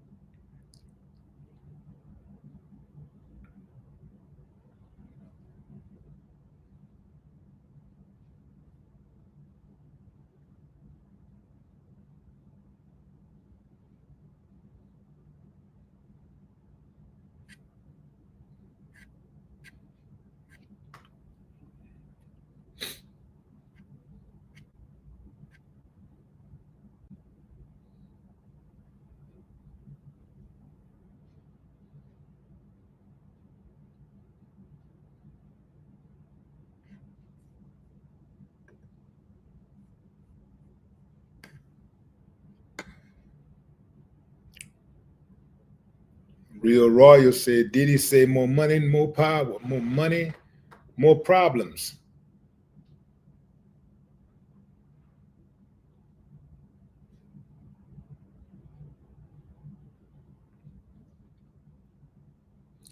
P-Town says, this is an interesting comment. P-Town says, I love Pac dearly, but Pac dead, and I'm sure Pac wouldn't want him locked up. He would if he had something to do with killing him. Pac rode on his enemies. I know I would. If I thought somebody had something to do with my demise, I want them. I want their children, everybody. Everybody get it. I ain't looking for no peace. I ain't trying to, man. No, get them. That's going to be my mentality. Don't start none, won't be none. I'm actually a peaceful guy, saying? I don't be looking for no trouble, man. I got stuff to do. I got places to go and people to see. I got responsibilities, man. That's why if somebody go to mess with me, man, I'm just I ain't got nothing for them. I ain't got nothing for them but pain. Nothing but pain. I don't mess with nobody. I don't try to push people around. I don't try to bully nobody. I don't do none of that stuff. So if somebody go to mess with me, you know, uh, they get whatever they get. Oh, they absolutely deserve it in life or death. Yeah, man. Yeah.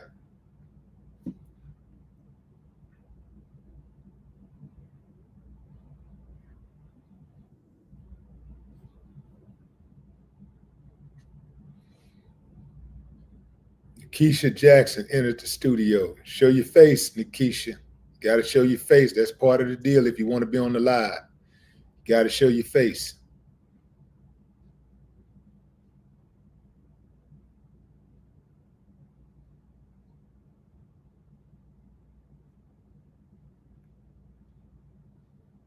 All right, there she go. What up? Hold on, let me see it. Your mic is not on. Turn your mic on. There you go. Hey, Hey, what's up, Nikisha? how you doing? I can't call it. I might stall it. How you doing? I'm good. Yeah. What's your take on this Diddy sentencing? Oh, I don't know. Well, I'm just here to see what's going on. Yeah. Yeah. Yeah, You, they need to let him go though. yeah. Why do you think they need to let him go? What's been going on is, I mean, this happens every day. Nobody else is getting, you know, in trouble for it. People do this every day. You talking about getting And flued out? You talking about getting flued out and all that kind of stuff? And yeah, yeah, yeah. yeah. Consenting adults doing consenting. Consenting adults, Yeah, right? yeah.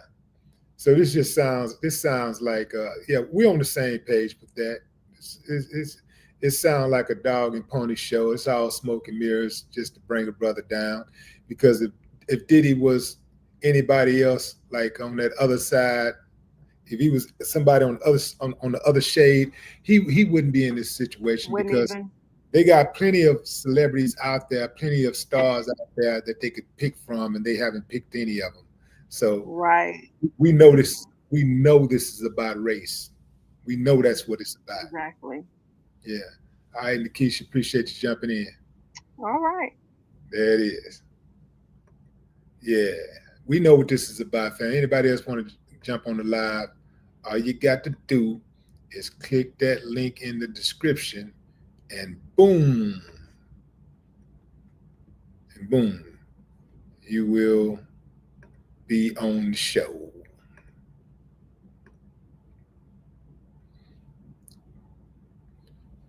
Yep. Let me grab the link for y'all one time.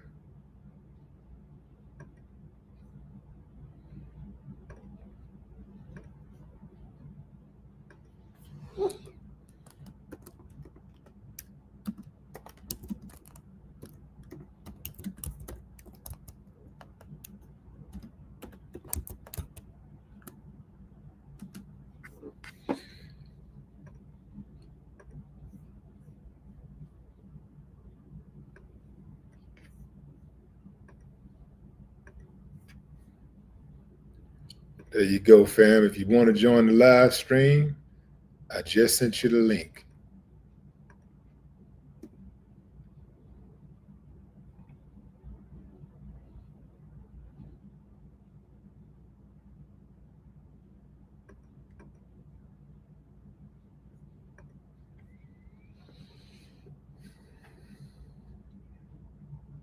A few more minutes and the court will resume. And I think Diddy is up next. I think he's up next because they want to show. They want all of the kids have come and and given a statement. All of the kids have given well, not a victim impact statement, but I guess, what would that be called? What type of impact statement that would be called? But it's an impact statement, you know. So all of his kids have come and spoken. They showed a video where Diddy is um, having being praised and hanging out with his kids and showing that loving fatherly uh, type of energy to his kids. He's being praised by people in the community, showing him building, working, and all that kind of stuff. So uh, they are trying. The defense is throwing everything they got in the last moments before the judge renders his decision. Let's go to Linda Chaplin. What's up, Linda? Hi, Willie. How you doing? I'm good, Willie. You're not in the car by yourself, right? No, but that's 'Cause- fine if it's okay with you. no. I was just asking because some people drive with their mask on and they'd be the only one in the car. I'm like, why you? No, I'm doing a lot of coughing. I'm a smoker, so Oh, yeah, yeah, and I have other people. I'm around with other people, so right. So what are your thoughts on this Diddy sentencing? I have different. I don't know. You know what? I hate to see him go down that way, but then on the other hand, I know some of the people that he. Well, I knew at least one, well, two of the people actually, but one more. Yeah. And for the grown people that participate in these things, I think a lot of them knew what they were doing. But then when I go back to the minors, there was a couple of minors that he supposed to have been helping. And I was told that, and I was told by some people here where I live at here in Atlanta who knew a lot personally on some, at least one of the people. This supposedly had happened. Okay, to Hmm. this young kid that was sent to him for him to mentor, and the Right. things that he did to this kid. And I was told that it caused some friction later in life between this kid and his mom, that they went a period of time, a good period of time, they ain't talking to each other. And I'm suspecting that it had to do with that. Hmm. To me, anytime someone take advantage of a child, you see what I'm saying? I don't excuse it. I don't. Yeah.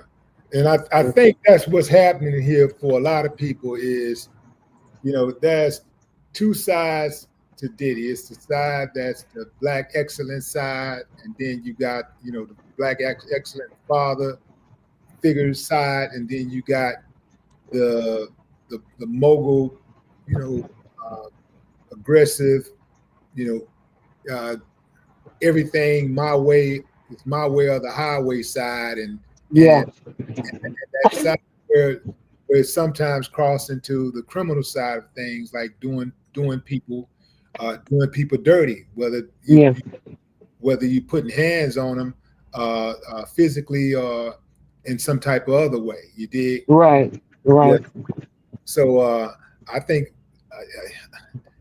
for me, uh, it's it's one of those situations where it's difficult to kind of like come to grips with, but I have to take my emotions out of this particular case and stick with the facts, stick with what the law is. And when I look at what this case is about, it looks like the man was railroaded. If you're gonna get him for what he did, not for what you think he did. You right. and Exactly. or getting them because you don't like them. You know. Right. All right, I appreciate you jumping in, Linda. Thank you. Okay. Like I said, I have mixed emotions about it. Yeah. Anybody who mess with a kid, I don't care if that child was 14, that child was 16.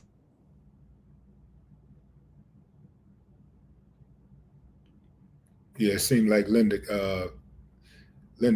thank you, Linda. Looked like her internet went out on us. Okay, let's go to Corey. What's up, Corey? Oh, so OG. What's up, man? You know, I can't call it. I might stall it. Yes, sir, man. How you doing today? Man, pretty good. Pretty good. How about yourself? All right, I'm doing all right. Just taking a break at work, but I watch your stream all the time, man. Okay, appreciate you. Appreciate you. What's your thoughts on this Diddy thing? And man, I just want to see him get free, man. I think they did him wrong in the first place, man. I think they trumped up the charges. And, I was hoping and praying that he beat it, but it's funny that they ain't saying nothing about the Abercrombie and Fitch guys, like they not in the news at all right now. Mm-hmm. But free Diddy, man. I hope he get a chance to go home to his family. Yeah. All right, Corey. Appreciate you jumping in. All right, OG. Thank you. Yeah, absolutely. Yeah. Free did it. Free did it. That's why I am with this fam. Like free did it because he been railroaded. If he wasn't railroaded, if they got him, if they say Diddy did something to this person or that person, and they got some real proof that he did that, and they brought it, and that's what it was really about. That's what the case was really about.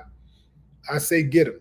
You know what I'm saying? Because we got to get used to the fact that the only way to protect us, to protect our neighborhood, is to get rid of all enemies, foreign, domestic, inside and outside. Anybody can get it if they violate members of our community. That's the kind of mentality we need to have. Going in, what's up? What's up? Who we got here? Old school days. What's up? Where your volume? No volume. Can't hear you. Okay, we're gonna come back to you. Let's see who we got here. I see conscious beauty, but you got to show your face, conscious beauty. You got to show your face. That's part of the deal. There go China. China Carter. Luigi, what's up? China, what's up?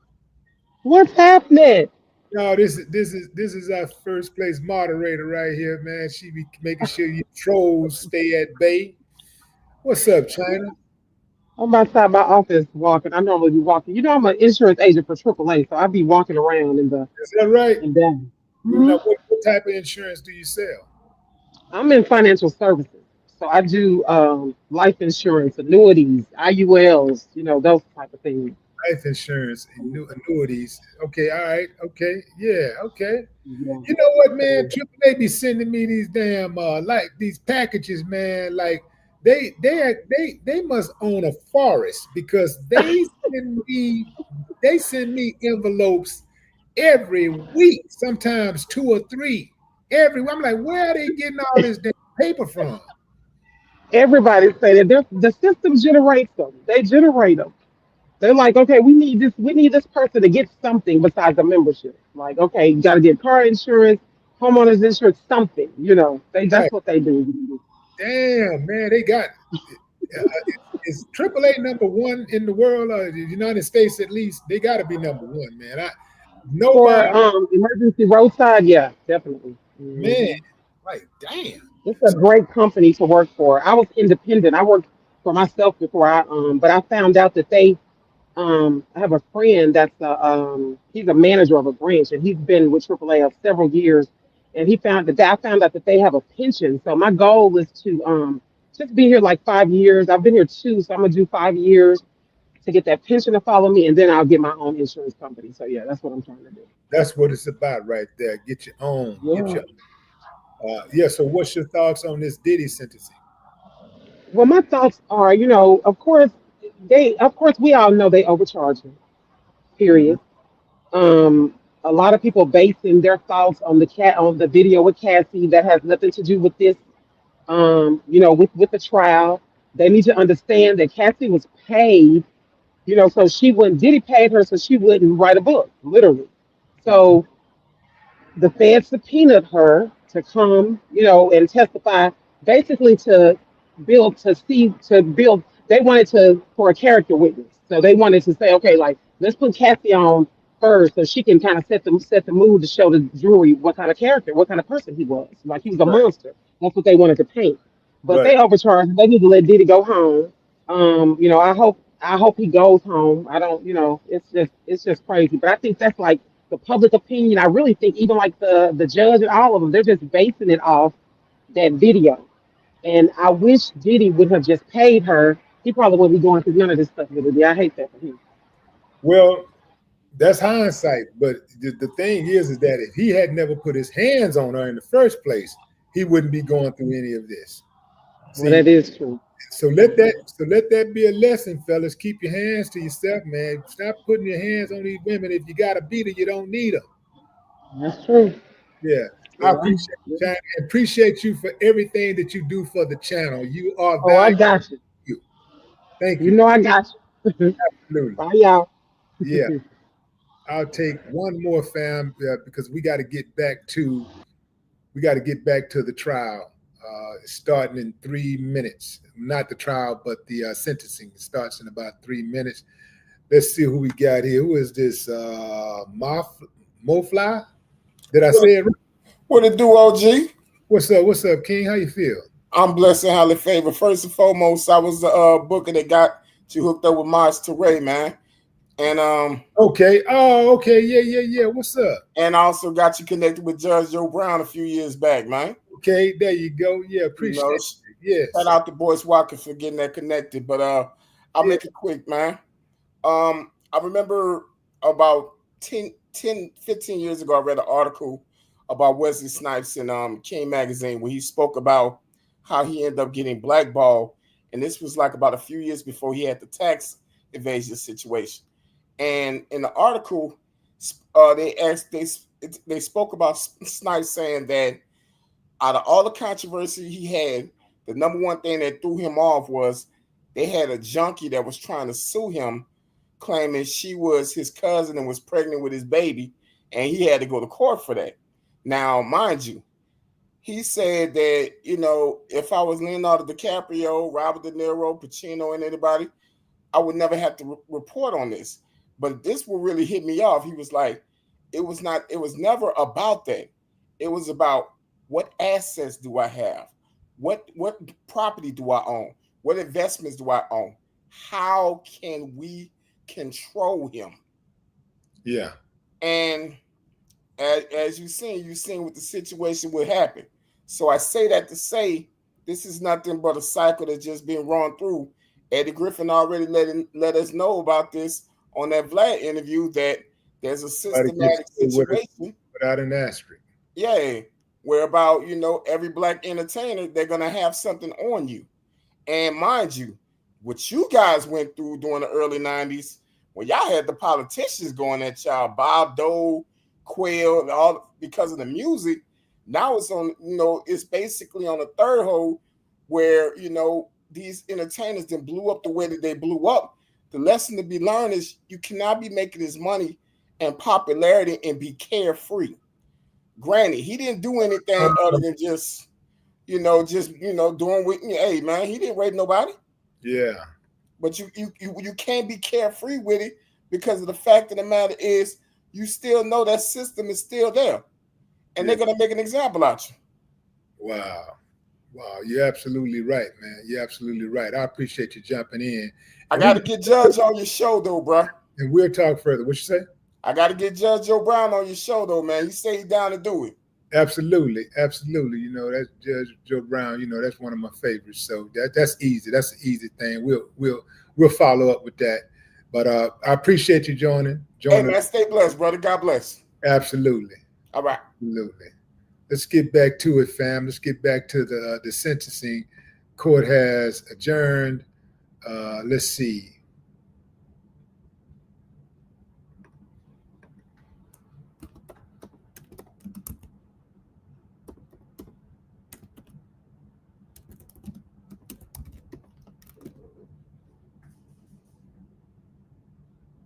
I said court has adjourned, but not it hasn't adjourned. But I think what is the opposite of adjourned? I guess resumed.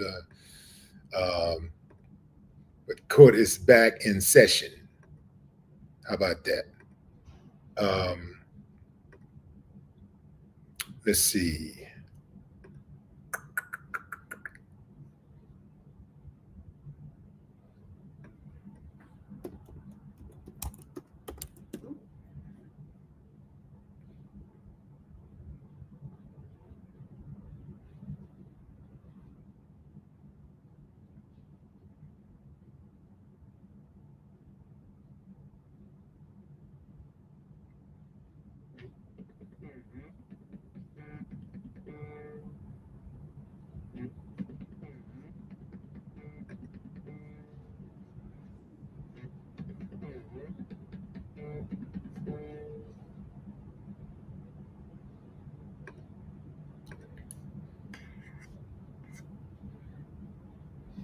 We are getting back to the Diddy trial, fam. But the Diddy sentencing hearing, sentence hearing. We're back. We're back. We're back. I'm looking for the latest update.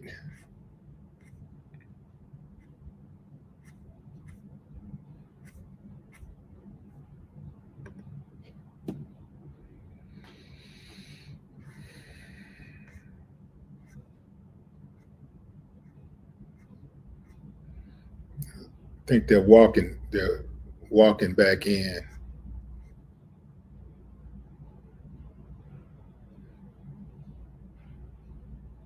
Okay, here we go, y'all. I think looks like the Reverend Dr. Johnson is going to speak next. Then the man from the reentry program,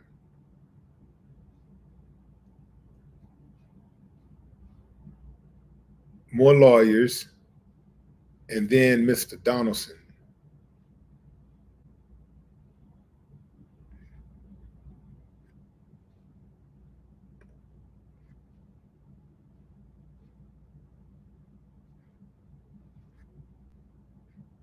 So we're still waiting on court to convene or reconvene. Still waiting on that.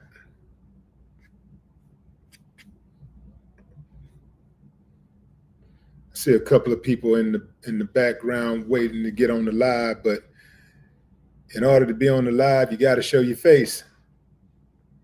So show your face, and then I'll put you on live.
So it looks like we're about midway through.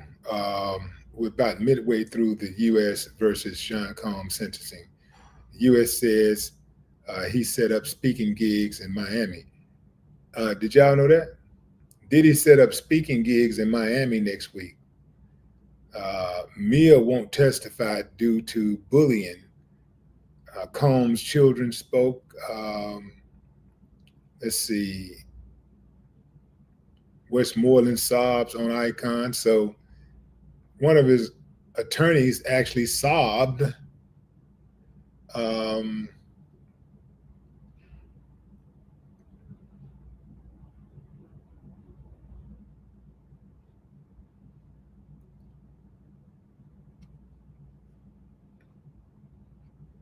looks like a reverend is going to speak.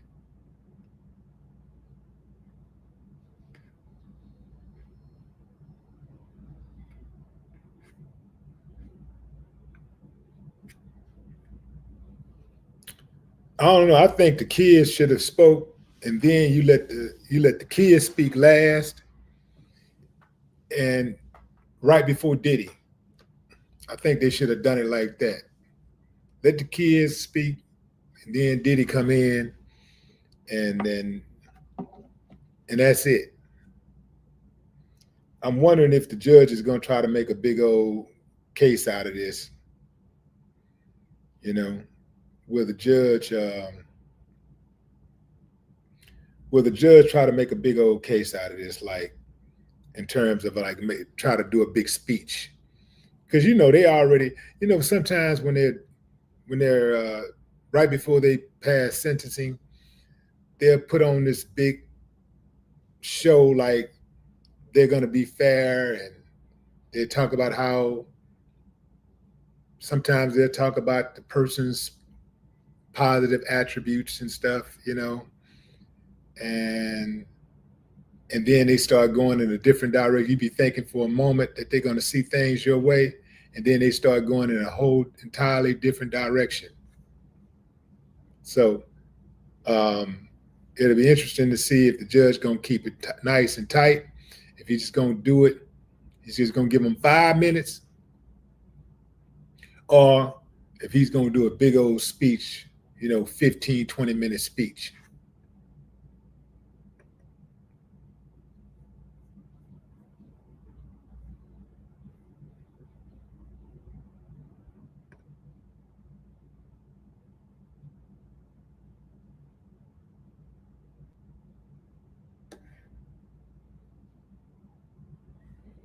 Free Puffy, old school. What's up, Bughorse DC?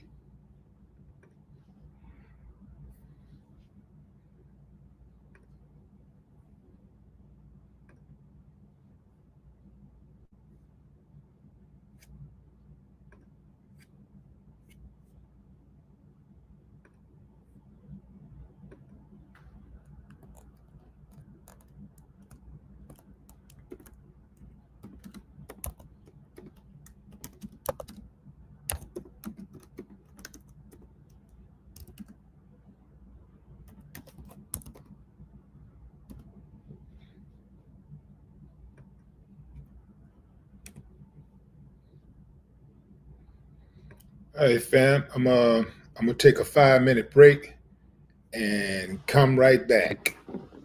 Let's take about a 5 minute break. I'm just trying to get some more facts together and see what's going on inside that courtroom.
Looks like we're back. We got the court has reconvened, and Diddy's lawyer still is speaking. Sean is upset. He is trying to break down barriers. He has an operation and he gets addicted to the painkillers he's given. He has been high from then until 2024. You heard at that trial. He was medicated because his body was hurt, his emotions too. On occasion, he would hit the woman he loved. He loved Miss Ventura. I have been with Sean many times, more than my family since I met him. He has taken responsibility. He would have pled guilty to the Mann Act, but they wouldn't offer that. Damn, why would he say that? I don't think that's a good strategy. Uncovers up sex in onto van as you in. Okay, that's something different here. Um,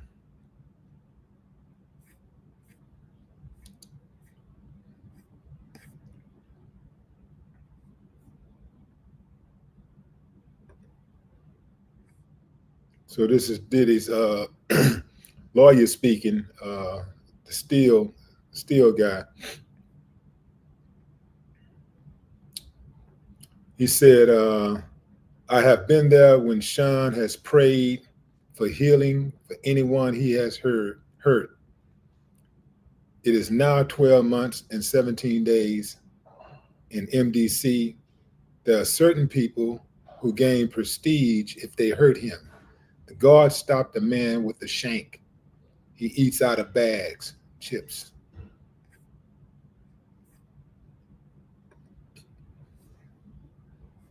Waiting for more statements from the defense.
Waiting for more info on this case.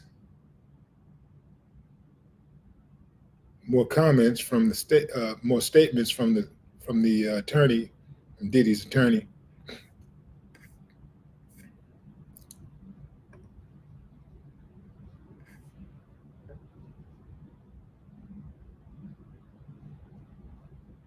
He lives with 25 people in one room.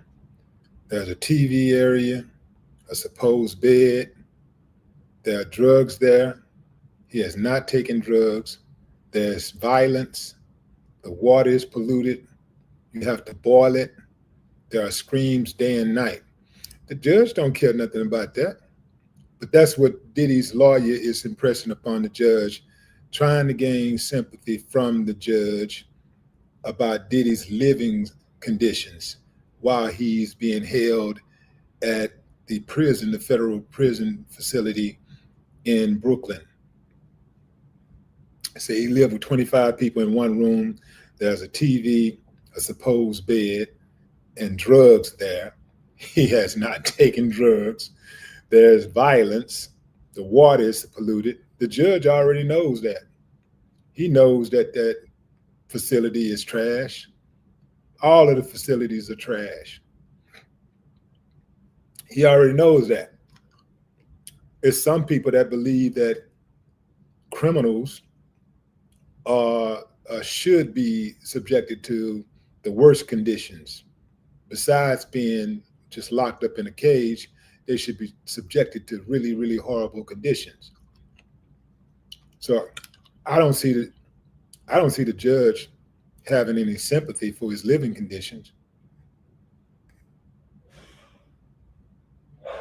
The judges, they send people to jail, they send people to prison every day to face those very same conditions. And I do disagree about that part where he talked about how Diddy hit, sometimes he hit the woman he loved because he was on drugs.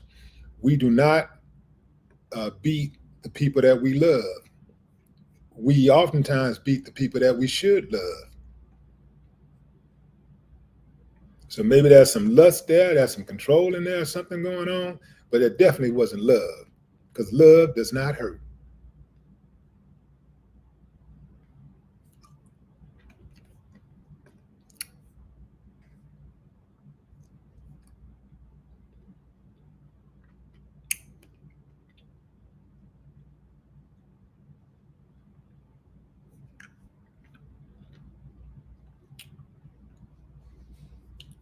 That's a good point, China. Like, what we supposed to do? Like, what's the judge supposed to do? Like, let Diddy go because the conditions in the jail are bad?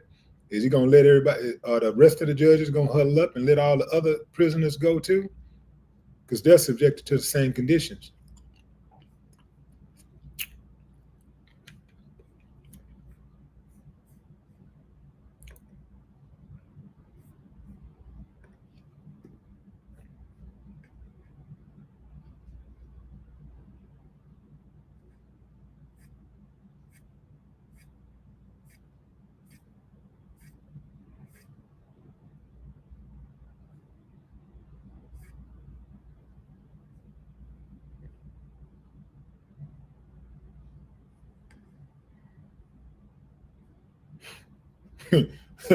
Let's go back to when Diddy's. That's what I'm saying, fam. I don't know if Diddy's lawyers trying to sell him out or what, but his lawyer said he would have pled guilty to the Mann Act, but they wouldn't offer that. Why would you say something? I'm not even a lawyer, and I know that you're not supposed to say something like that. I'm not saying he would have pled guilty to nothing.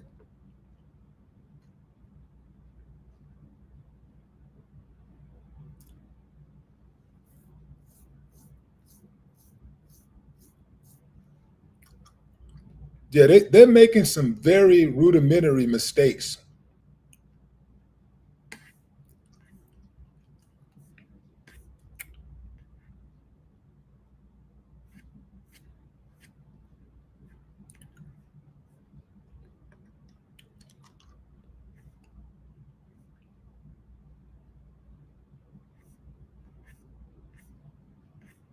Yeah, some of these comments, some of this stuff I'm not with, fam.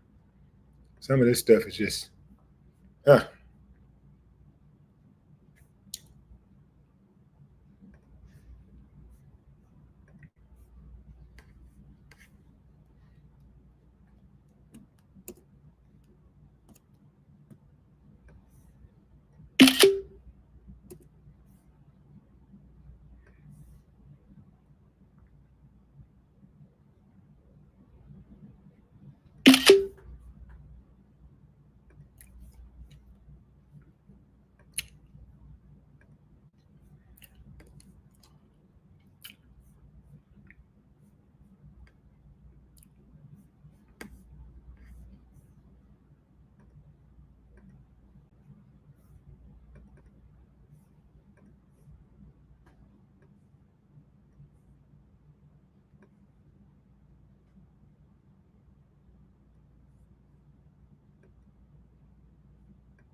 About to take about a 20-minute break, fam, so that I can cover this breaking story on Tyrese. Give me about 5 minutes. I'll be live on Tyrese.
What's up, family?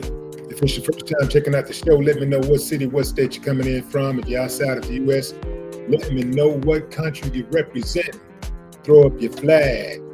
Family, I'm going straight in because I got to get back to this Diddy sentencing. But I wanted to give y'all a quick update on what's going on over here with Tyrese. Tyrese has been booked for cruelty to animals after his neighbor's dog was mauled to death. So to read the story goes, actor singer Tyrese Gibson was booked early Friday morning on a cruelty to animals charge in Atlanta. Days after news broke, at least one of his cane Corso Mastiffs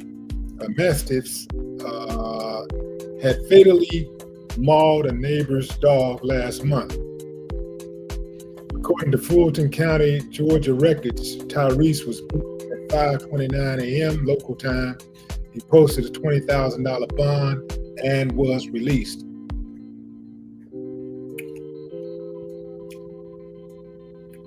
At least one of his dogs, a 5-year-old Cavalier King Charles Spaniel named Henry, in the little dog's yard. What? We reported that a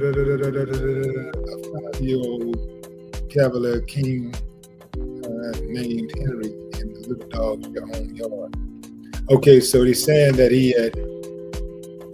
had killed the 5-year-old Cavalier King Charles Spaniel named Henry in the dog's own yard. So how did he get in the yard, and how did the questions? TMZ spoke to Henry's owner yesterday, and he told us how he found his beloved Pooch late at night on September 18th, dead, covered in dog slobber. He said Tyrese's dog were known to roam the neighborhood off the leash. Fulton County Police had issued an arrest warrant for Gibson earlier this week. Unclear at this point if he turned himself in or not.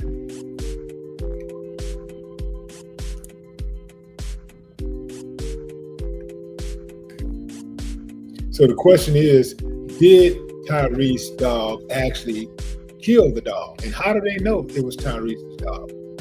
They say that Tyrese's dog was roaming the neighborhood, but I dare say that there's other dogs that roam neighborhoods from time to time. So how do they know that it was Tyrese's dog? Did they do a DNA testing? Do they have video evidence? Do they have a witness to the crime? How do they know it was Tyrese's dogs?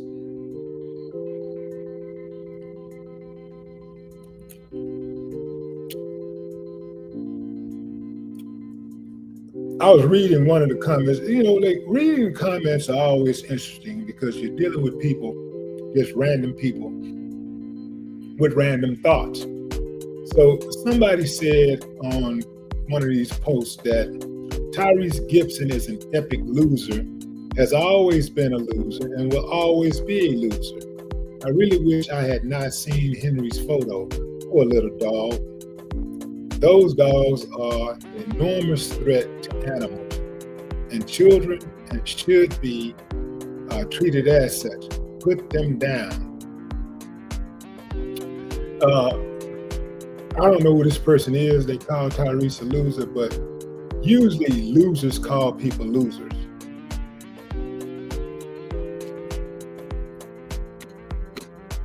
I say usually. You have losers who call people losers. Projecting, you know.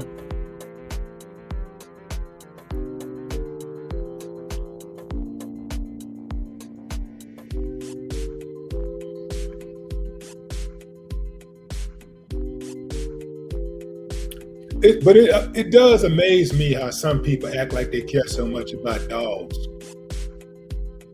They care so much about dogs. And they only care about humans if the human is of their ethnicity and the person who harmed that human is of a different human ethnicity. Ain't that something? Funny how that works out.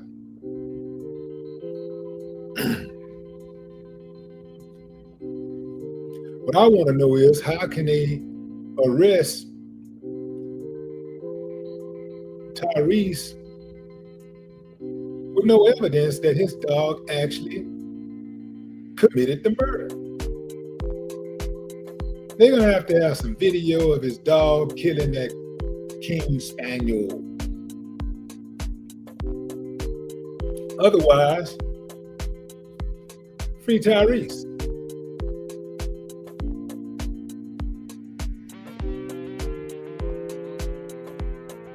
If they had evidence, usually if they have evidence, they'll say they have evidence. They have not mentioned anything about having evidence since the story first broke a few days ago. They haven't mentioned anything about having evidence. So I just want to know, how do they know it was Tyrese's dog?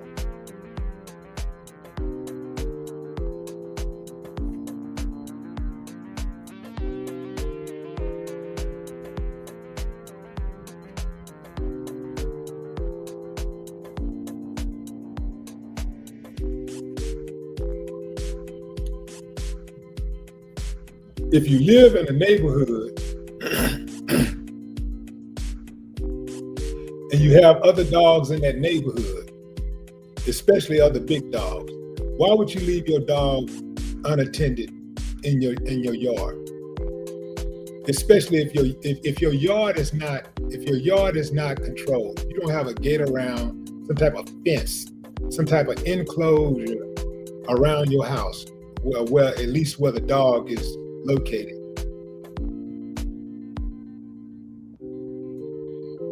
What do you expect to happen when you're talking about dealing with dogs? You cannot allow a dog to roam free. So in order for Tyrese's roaming dog to attack your dog had to be roaming. Even if it was roaming in the neighborhood. I mean, even if it was roaming in your yard. If your yard is not secured, if you don't have a fence around it, if you have some type of enclosure, then that's negligence there, because your dog could also attack somebody. Although this dog don't look like it could hurt a fly. It's possible.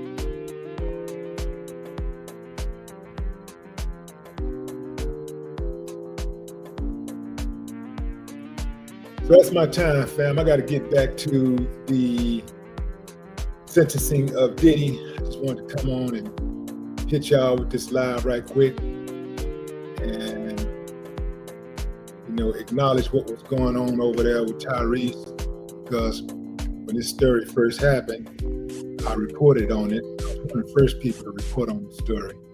And I wanted to do a quick follow-up, and I will give you another follow-up on it, because I'm sure there'll be more to the story. There is two sides to every story, and I'm sure Tyrese is going to be telling his story in 3, 2, 1. No more talk.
All right, fam, we're back.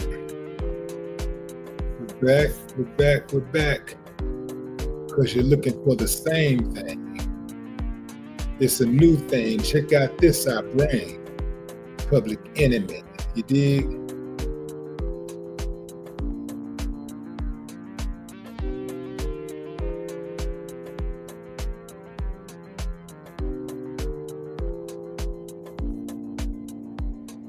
See what kind of updates we have from the court.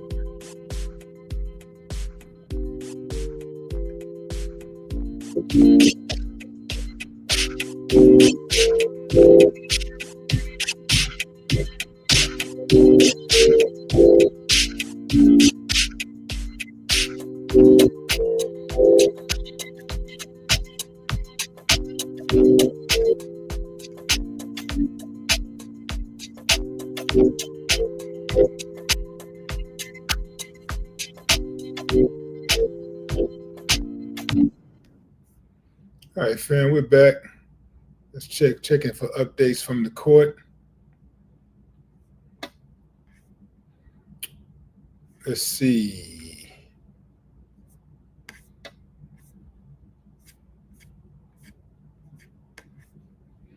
Starting to get late in the day, fam, so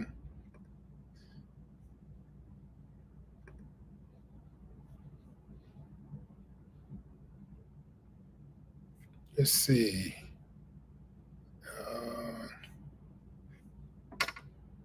He goes to Howard.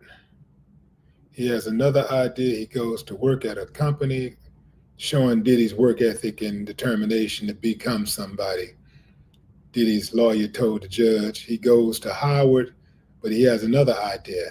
He goes to work at a record company. He's in the studio with artists. His ear is better than everyone's. He works harder than anyone else. More trauma. His best friend is shot in LA in a drive-by shooting.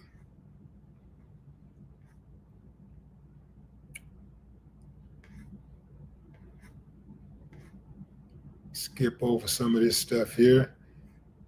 And still picks up, says some in the media, not all, who have written that Sean is an outcast, a leper. That is not true. He has done things I would only dream of doing. There's a man released to his home, Charles Scuggs. He can speak. He is by the phone now. Combs, his attorney, says October 6th is not a speaking engagement. It is that people realize he is different. He can speak about drugs, about putting your hands on a woman. He can change people's lives. It is not a speaking engagement. It is a healing. So this is in reference to people saying that Diddy, not people, but the prosecutor saying that Diddy has a speaking engagement in Miami already set up for October 6th, next week. He has a speaking engagement. He's still in jail. He doesn't know the outcome of his sentencing yet. Yet, somebody booked him for an October 6th speaking engagement. Again, who are these lawyers? I would have never allowed my client to participate in something like that. I would have had to let him look, man, look, if you want me to continue to represent you, man, you can't do that. This is insane. That's insane. Why would you have a speaking engagement? But why would you book a speaking engagement when you're still in prison, when you're still locked up? You don't have your sentence yet. That just opens up a Pandora box of suspicion. Some people are gonna say, see, that is rigged. He already got a deal. He already cut a deal with the prosecution. They're gonna let him out. Why else would he book a speaking engagement? You know, when you do a speaking engagement, you got to put up half of the money first. You got to send him the half of the deposit, and then you send the other half. Who gonna send him a half of the deposit if they don't know for sure that he's getting out of jail? Even if the judge was in on it, now the judge got to kind of renege and go like, hold on, man. See, y'all talking too much, man. I told y'all don't say nothing about that. Or I assumed y'all wouldn't say anything about it. Now the judge got to save face He got to save face and then give him some time just to maintain the integrity of the case. That was a bad move, man. I'm starting to look at this defense like, man, where y'all come from?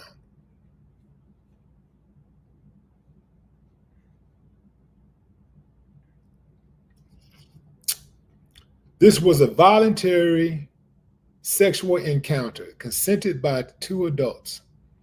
I agree with Mr. Shapiro. This is issue preclusion, double jeopardy, a due process violation. This is again Diddy's lawyer still talking to the judge.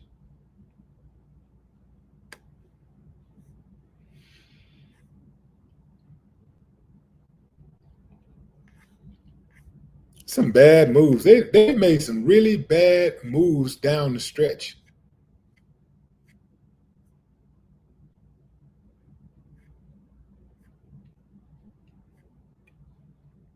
I don't think he's going home, fam. I don't think he's going home. I would be very surprised if he does.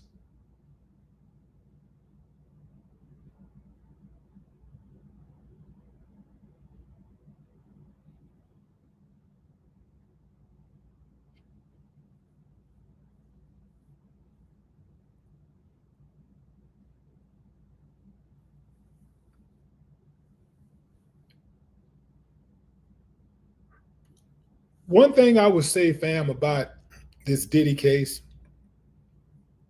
that I do agree with the lawyers, the Steele attorney Steele said that Sean Combs has impacted America, and I think the words that he used was a great way. Let me see. In such a positive manner, right? I do agree that he has impacted America in a positive manner. However, when you look at the people who didn't get treated right by him, that's got to be considered. It's got to be considered.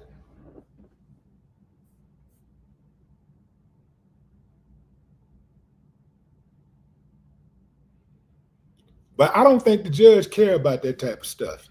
I think the fix is in. I think the fix was in from the time that they pulled up on him. I think the fix was in before Cassie got her money. I think the fix has been in for a long time.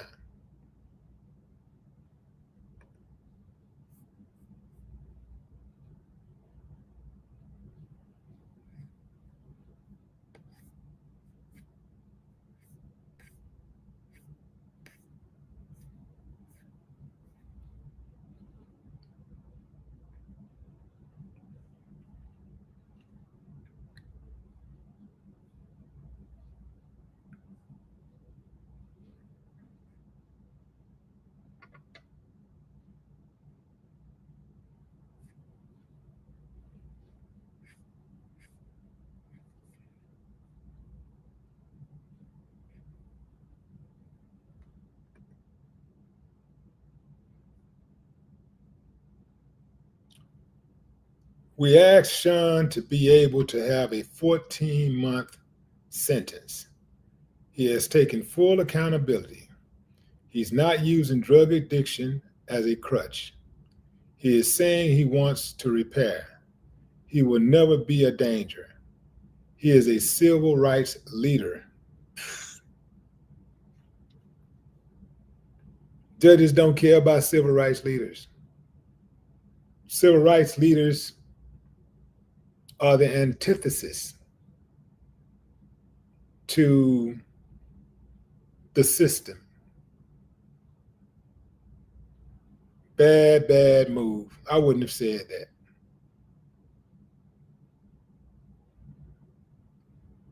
So now they're calling up the Reverend, what is this Reverend's name? Because they're just saying the Reverend. I'll personally, uh, I'll be personally responsible for seeing him rehabilitated. That's what the Reverend said. I close with this. As Michael Jordan said, oh Lord, they quote Michael Jordan. These sneakers are just sneakers. But when my son put them on, Sean needs an opportunity. What kind of damn quote is that? Man, with these people playing like they, oh man, this is a horrible hearing on the defense side. This is horrible. This is a horrible statement. Quoting Michael Jordan, as Michael Jordan said, these sneakers are just sneakers. But when my son put them on, Sean needs an opportunity.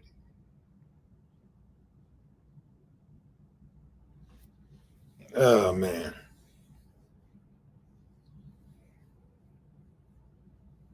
If you're gonna quote somebody, you quote a dignitary, you quote a poet, you quote a philosopher, you quote an activist. You don't quote a basketball player. I don't care if he is considered the greatest to ever play the game. If you want to quote an athlete, you quote Muhammad Ali, Arthur Ashe.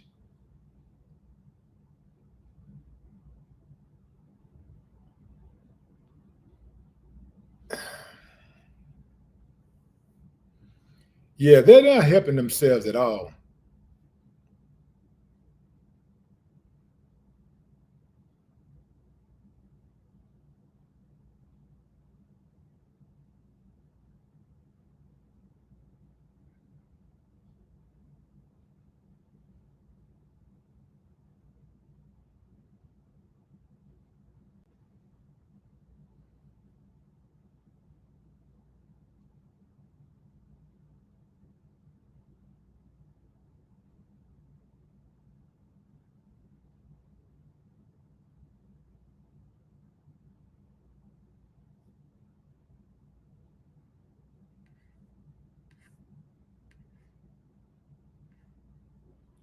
These dudes really do seem like rookies to me. These lawyers seem like rookies. This seem like they don't even seem like they fresh out of law school. They seem like they fresh out of a high school. Like not even on a debate team level. Like more like ninth graders. Bunch of ninth graders just put in a room and just say, hey, okay, get up there and pretend that your client is on trial. I mean, your client has been convicted of a crime, and we're at the sentencing hearing, and you're trying to impress the judge and plead to the judge as to why your client deserves to go home. This is horrible.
The Reverend said, "You have been very honorable in this court."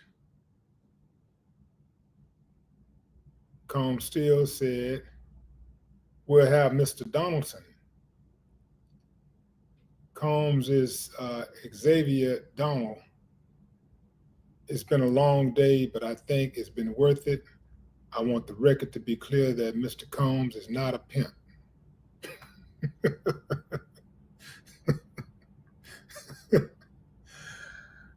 Ooh, man, this is a circus.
Yeah, this is.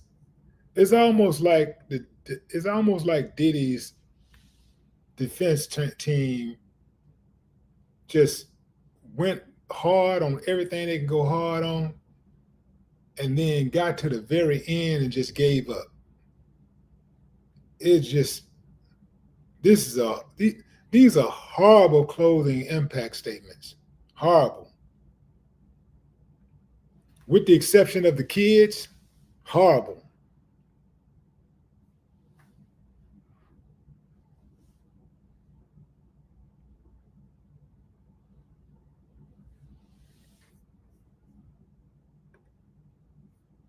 Even the statements Diddy made himself, horrible. And the thing is that his lawyers had to release the statements, which means that if his lawyers allow something like that to go out, they're either incompetent or they're playing for the other side.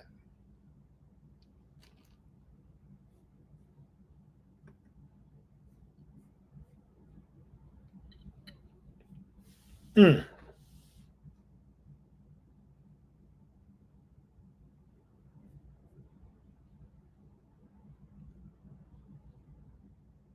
Cassie ain't scared of Diddy, y'all. I saw what you said, Bobby. Cassie ain't scared of Diddy.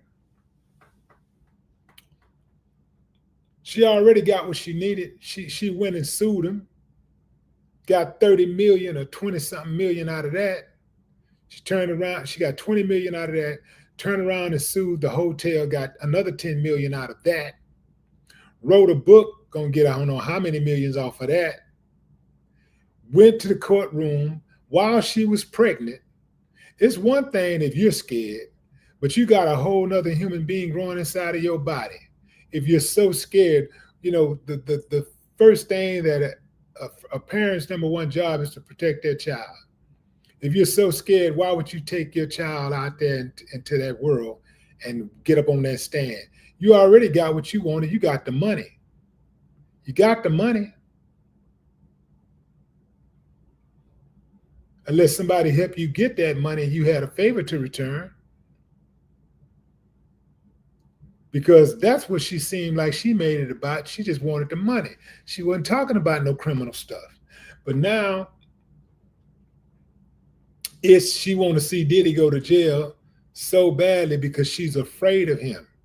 Well, if she's scared of Diddy today, what's gonna make her not scared of Diddy in 11 years if he have to do the whole 11 years? He's gonna get out. So what you gonna do then? She's still go if she's really scared, she's gonna be scared in 11 years. If she's scared today, she's gonna be scared in 11 years. If she's scared today, if you get 2 years or 3 years, she's gonna be scared in 3 years. So I'm not buying this whole thing about she being scared. I don't think she's scared. Cassie has dealt with Diddy's wrath. She's dealt with the worst side of Diddy.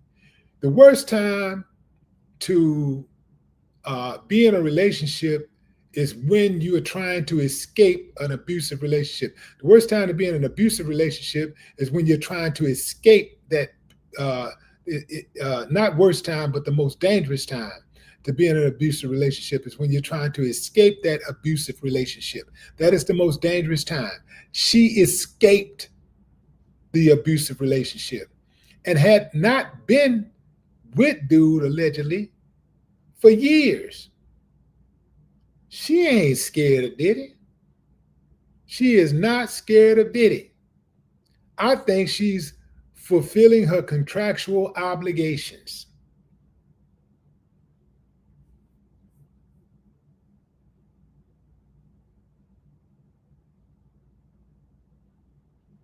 I think she's fulfilling her contractual obligations.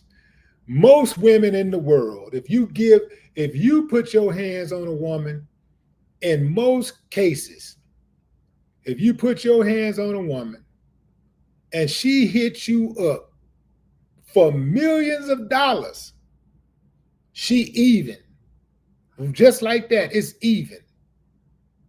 Oh, she's still scarred for life, but she ain't trying to continue to get you locked up in jail for life and all of that.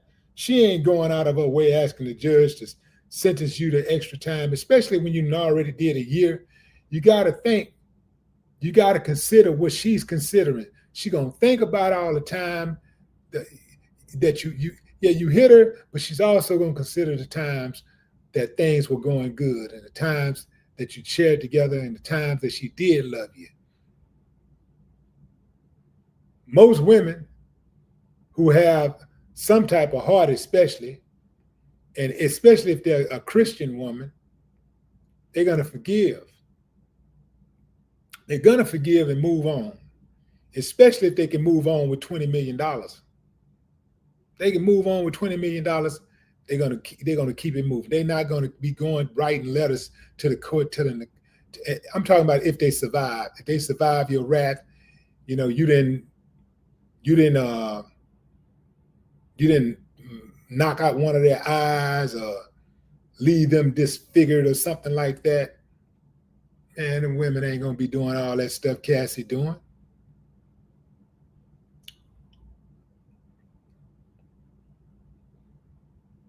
Yeah, I think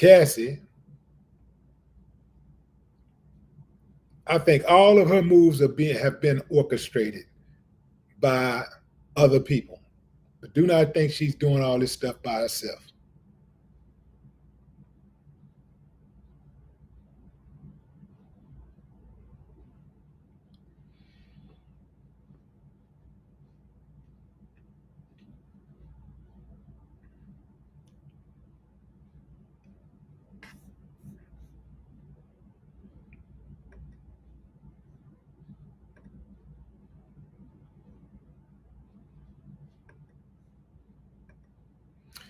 And you know what's weird? Thinking about this case, let's look back a year ago. This first started in September. And I remember when they announced the date of his trial, which would have been months later, scheduled for May, 7th or something like that. It seemed like such a long time away. And then once he got convicted, it seemed like October 3rd was a long time away. The sentencing date was a long time away. For Diddy, who's had to deal with every moment in prison, it probably seems like it's been 10 years. But for us who continue to live our lives and kind of visit the Diddy stories as they made the news, it seems like it just happened. Like it seemed like all of this stuff that year seemed like it went by super, super, super fast now that we're at that moment. It's weird how that works. Seemed like that time just shot by.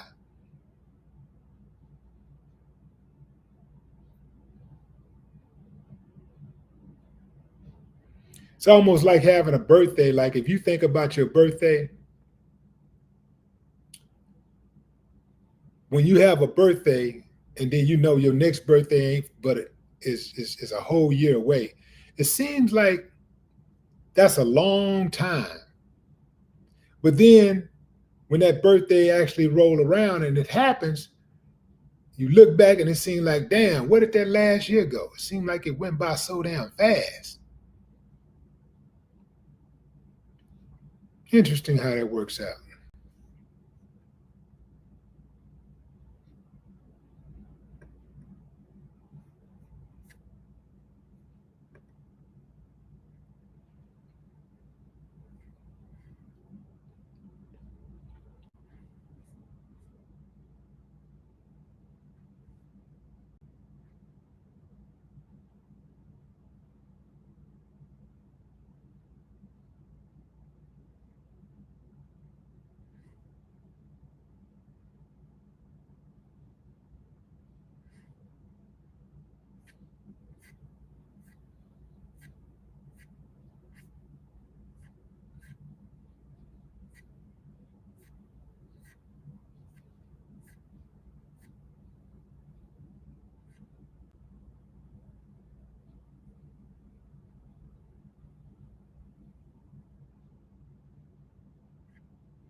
Okay, we got more statements.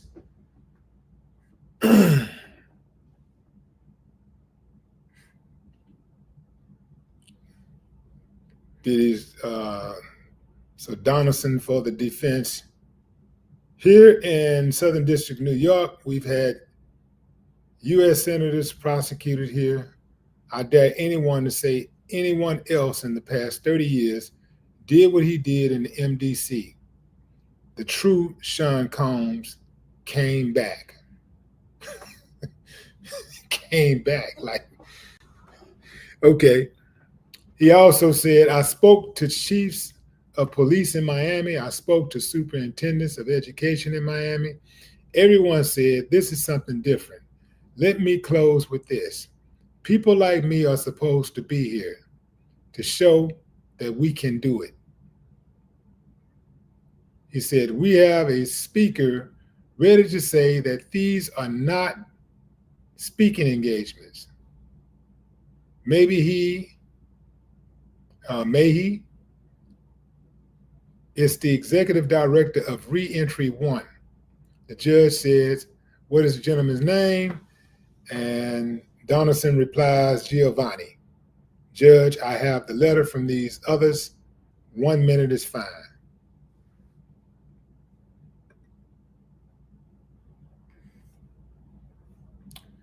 My name is Giovanni Saris.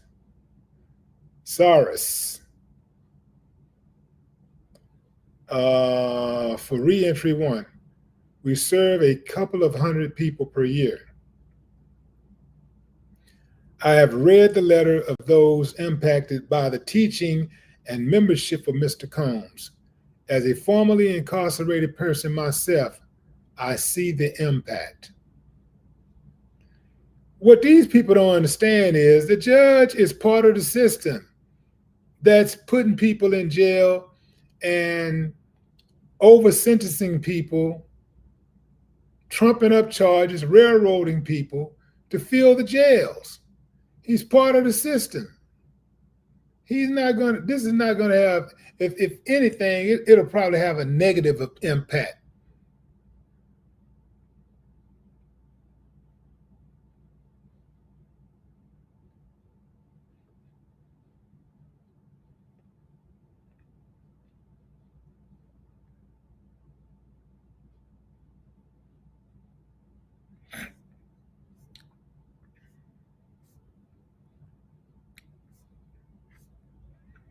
Going back to that speaking engagement that they call a healing, why would you book a speaking engagement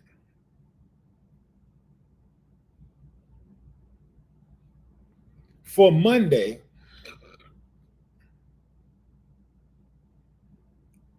if you don't even know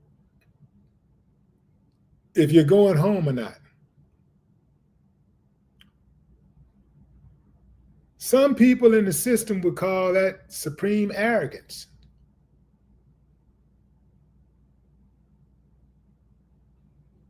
I can see his people talking to somebody and saying, yo, if everything goes right, if everything goes as planned, we'll do the speaking engagement Monday. Everything is contingent on what the judge says. I got that. I'll rock with that. But I wouldn't even allow them to make an announcement. You can't make no announcement.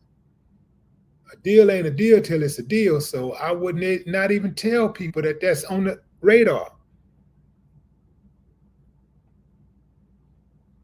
We was not supposed to know about no speaking engagement.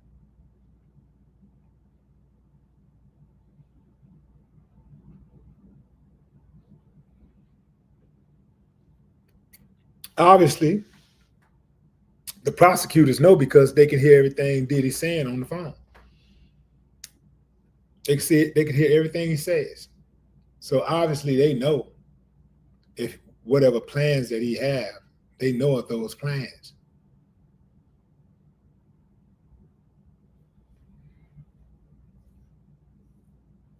Did he know he's being recorded? Why would he even say something like that on the phone? This whole thing seemed like to me just fell apart at the sentencing.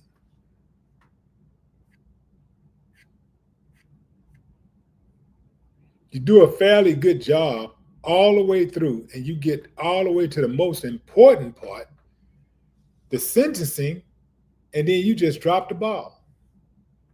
Not only did you drop the ball, you continue to drop the ball every time you pick it back up, you drop it again.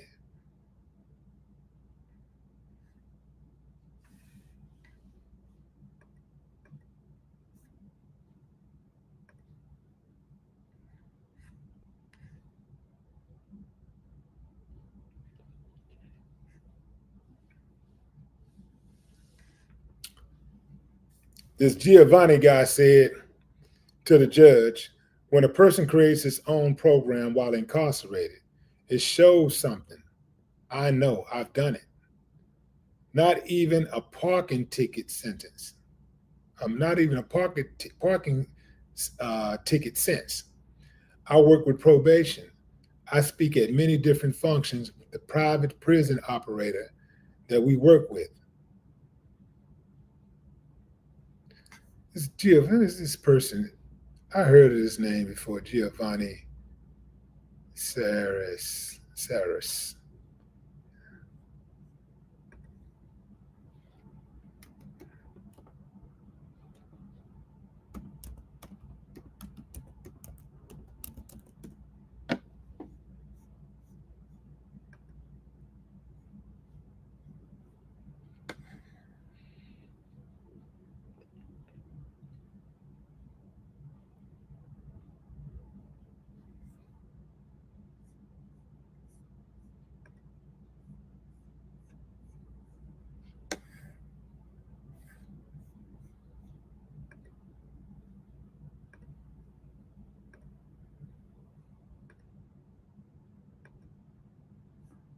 Yeah, the judges don't care nothing about all of that reentry stuff, and you know, reducing recidivism.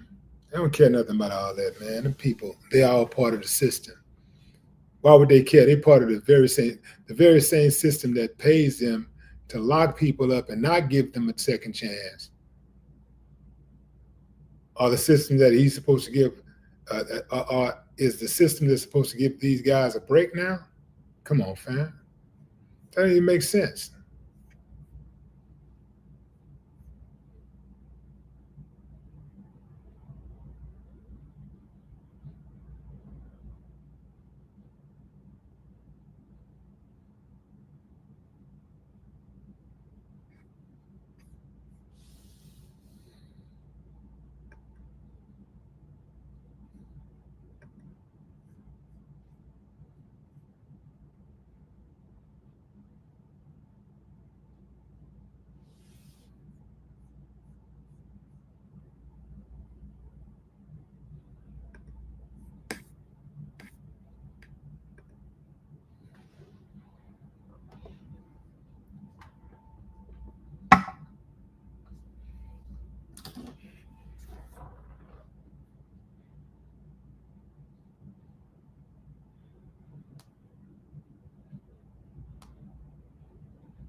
I cannot believe how much of a horrible job Diddy's defense is doing right now. I cannot believe how much of a horrible job they're doing.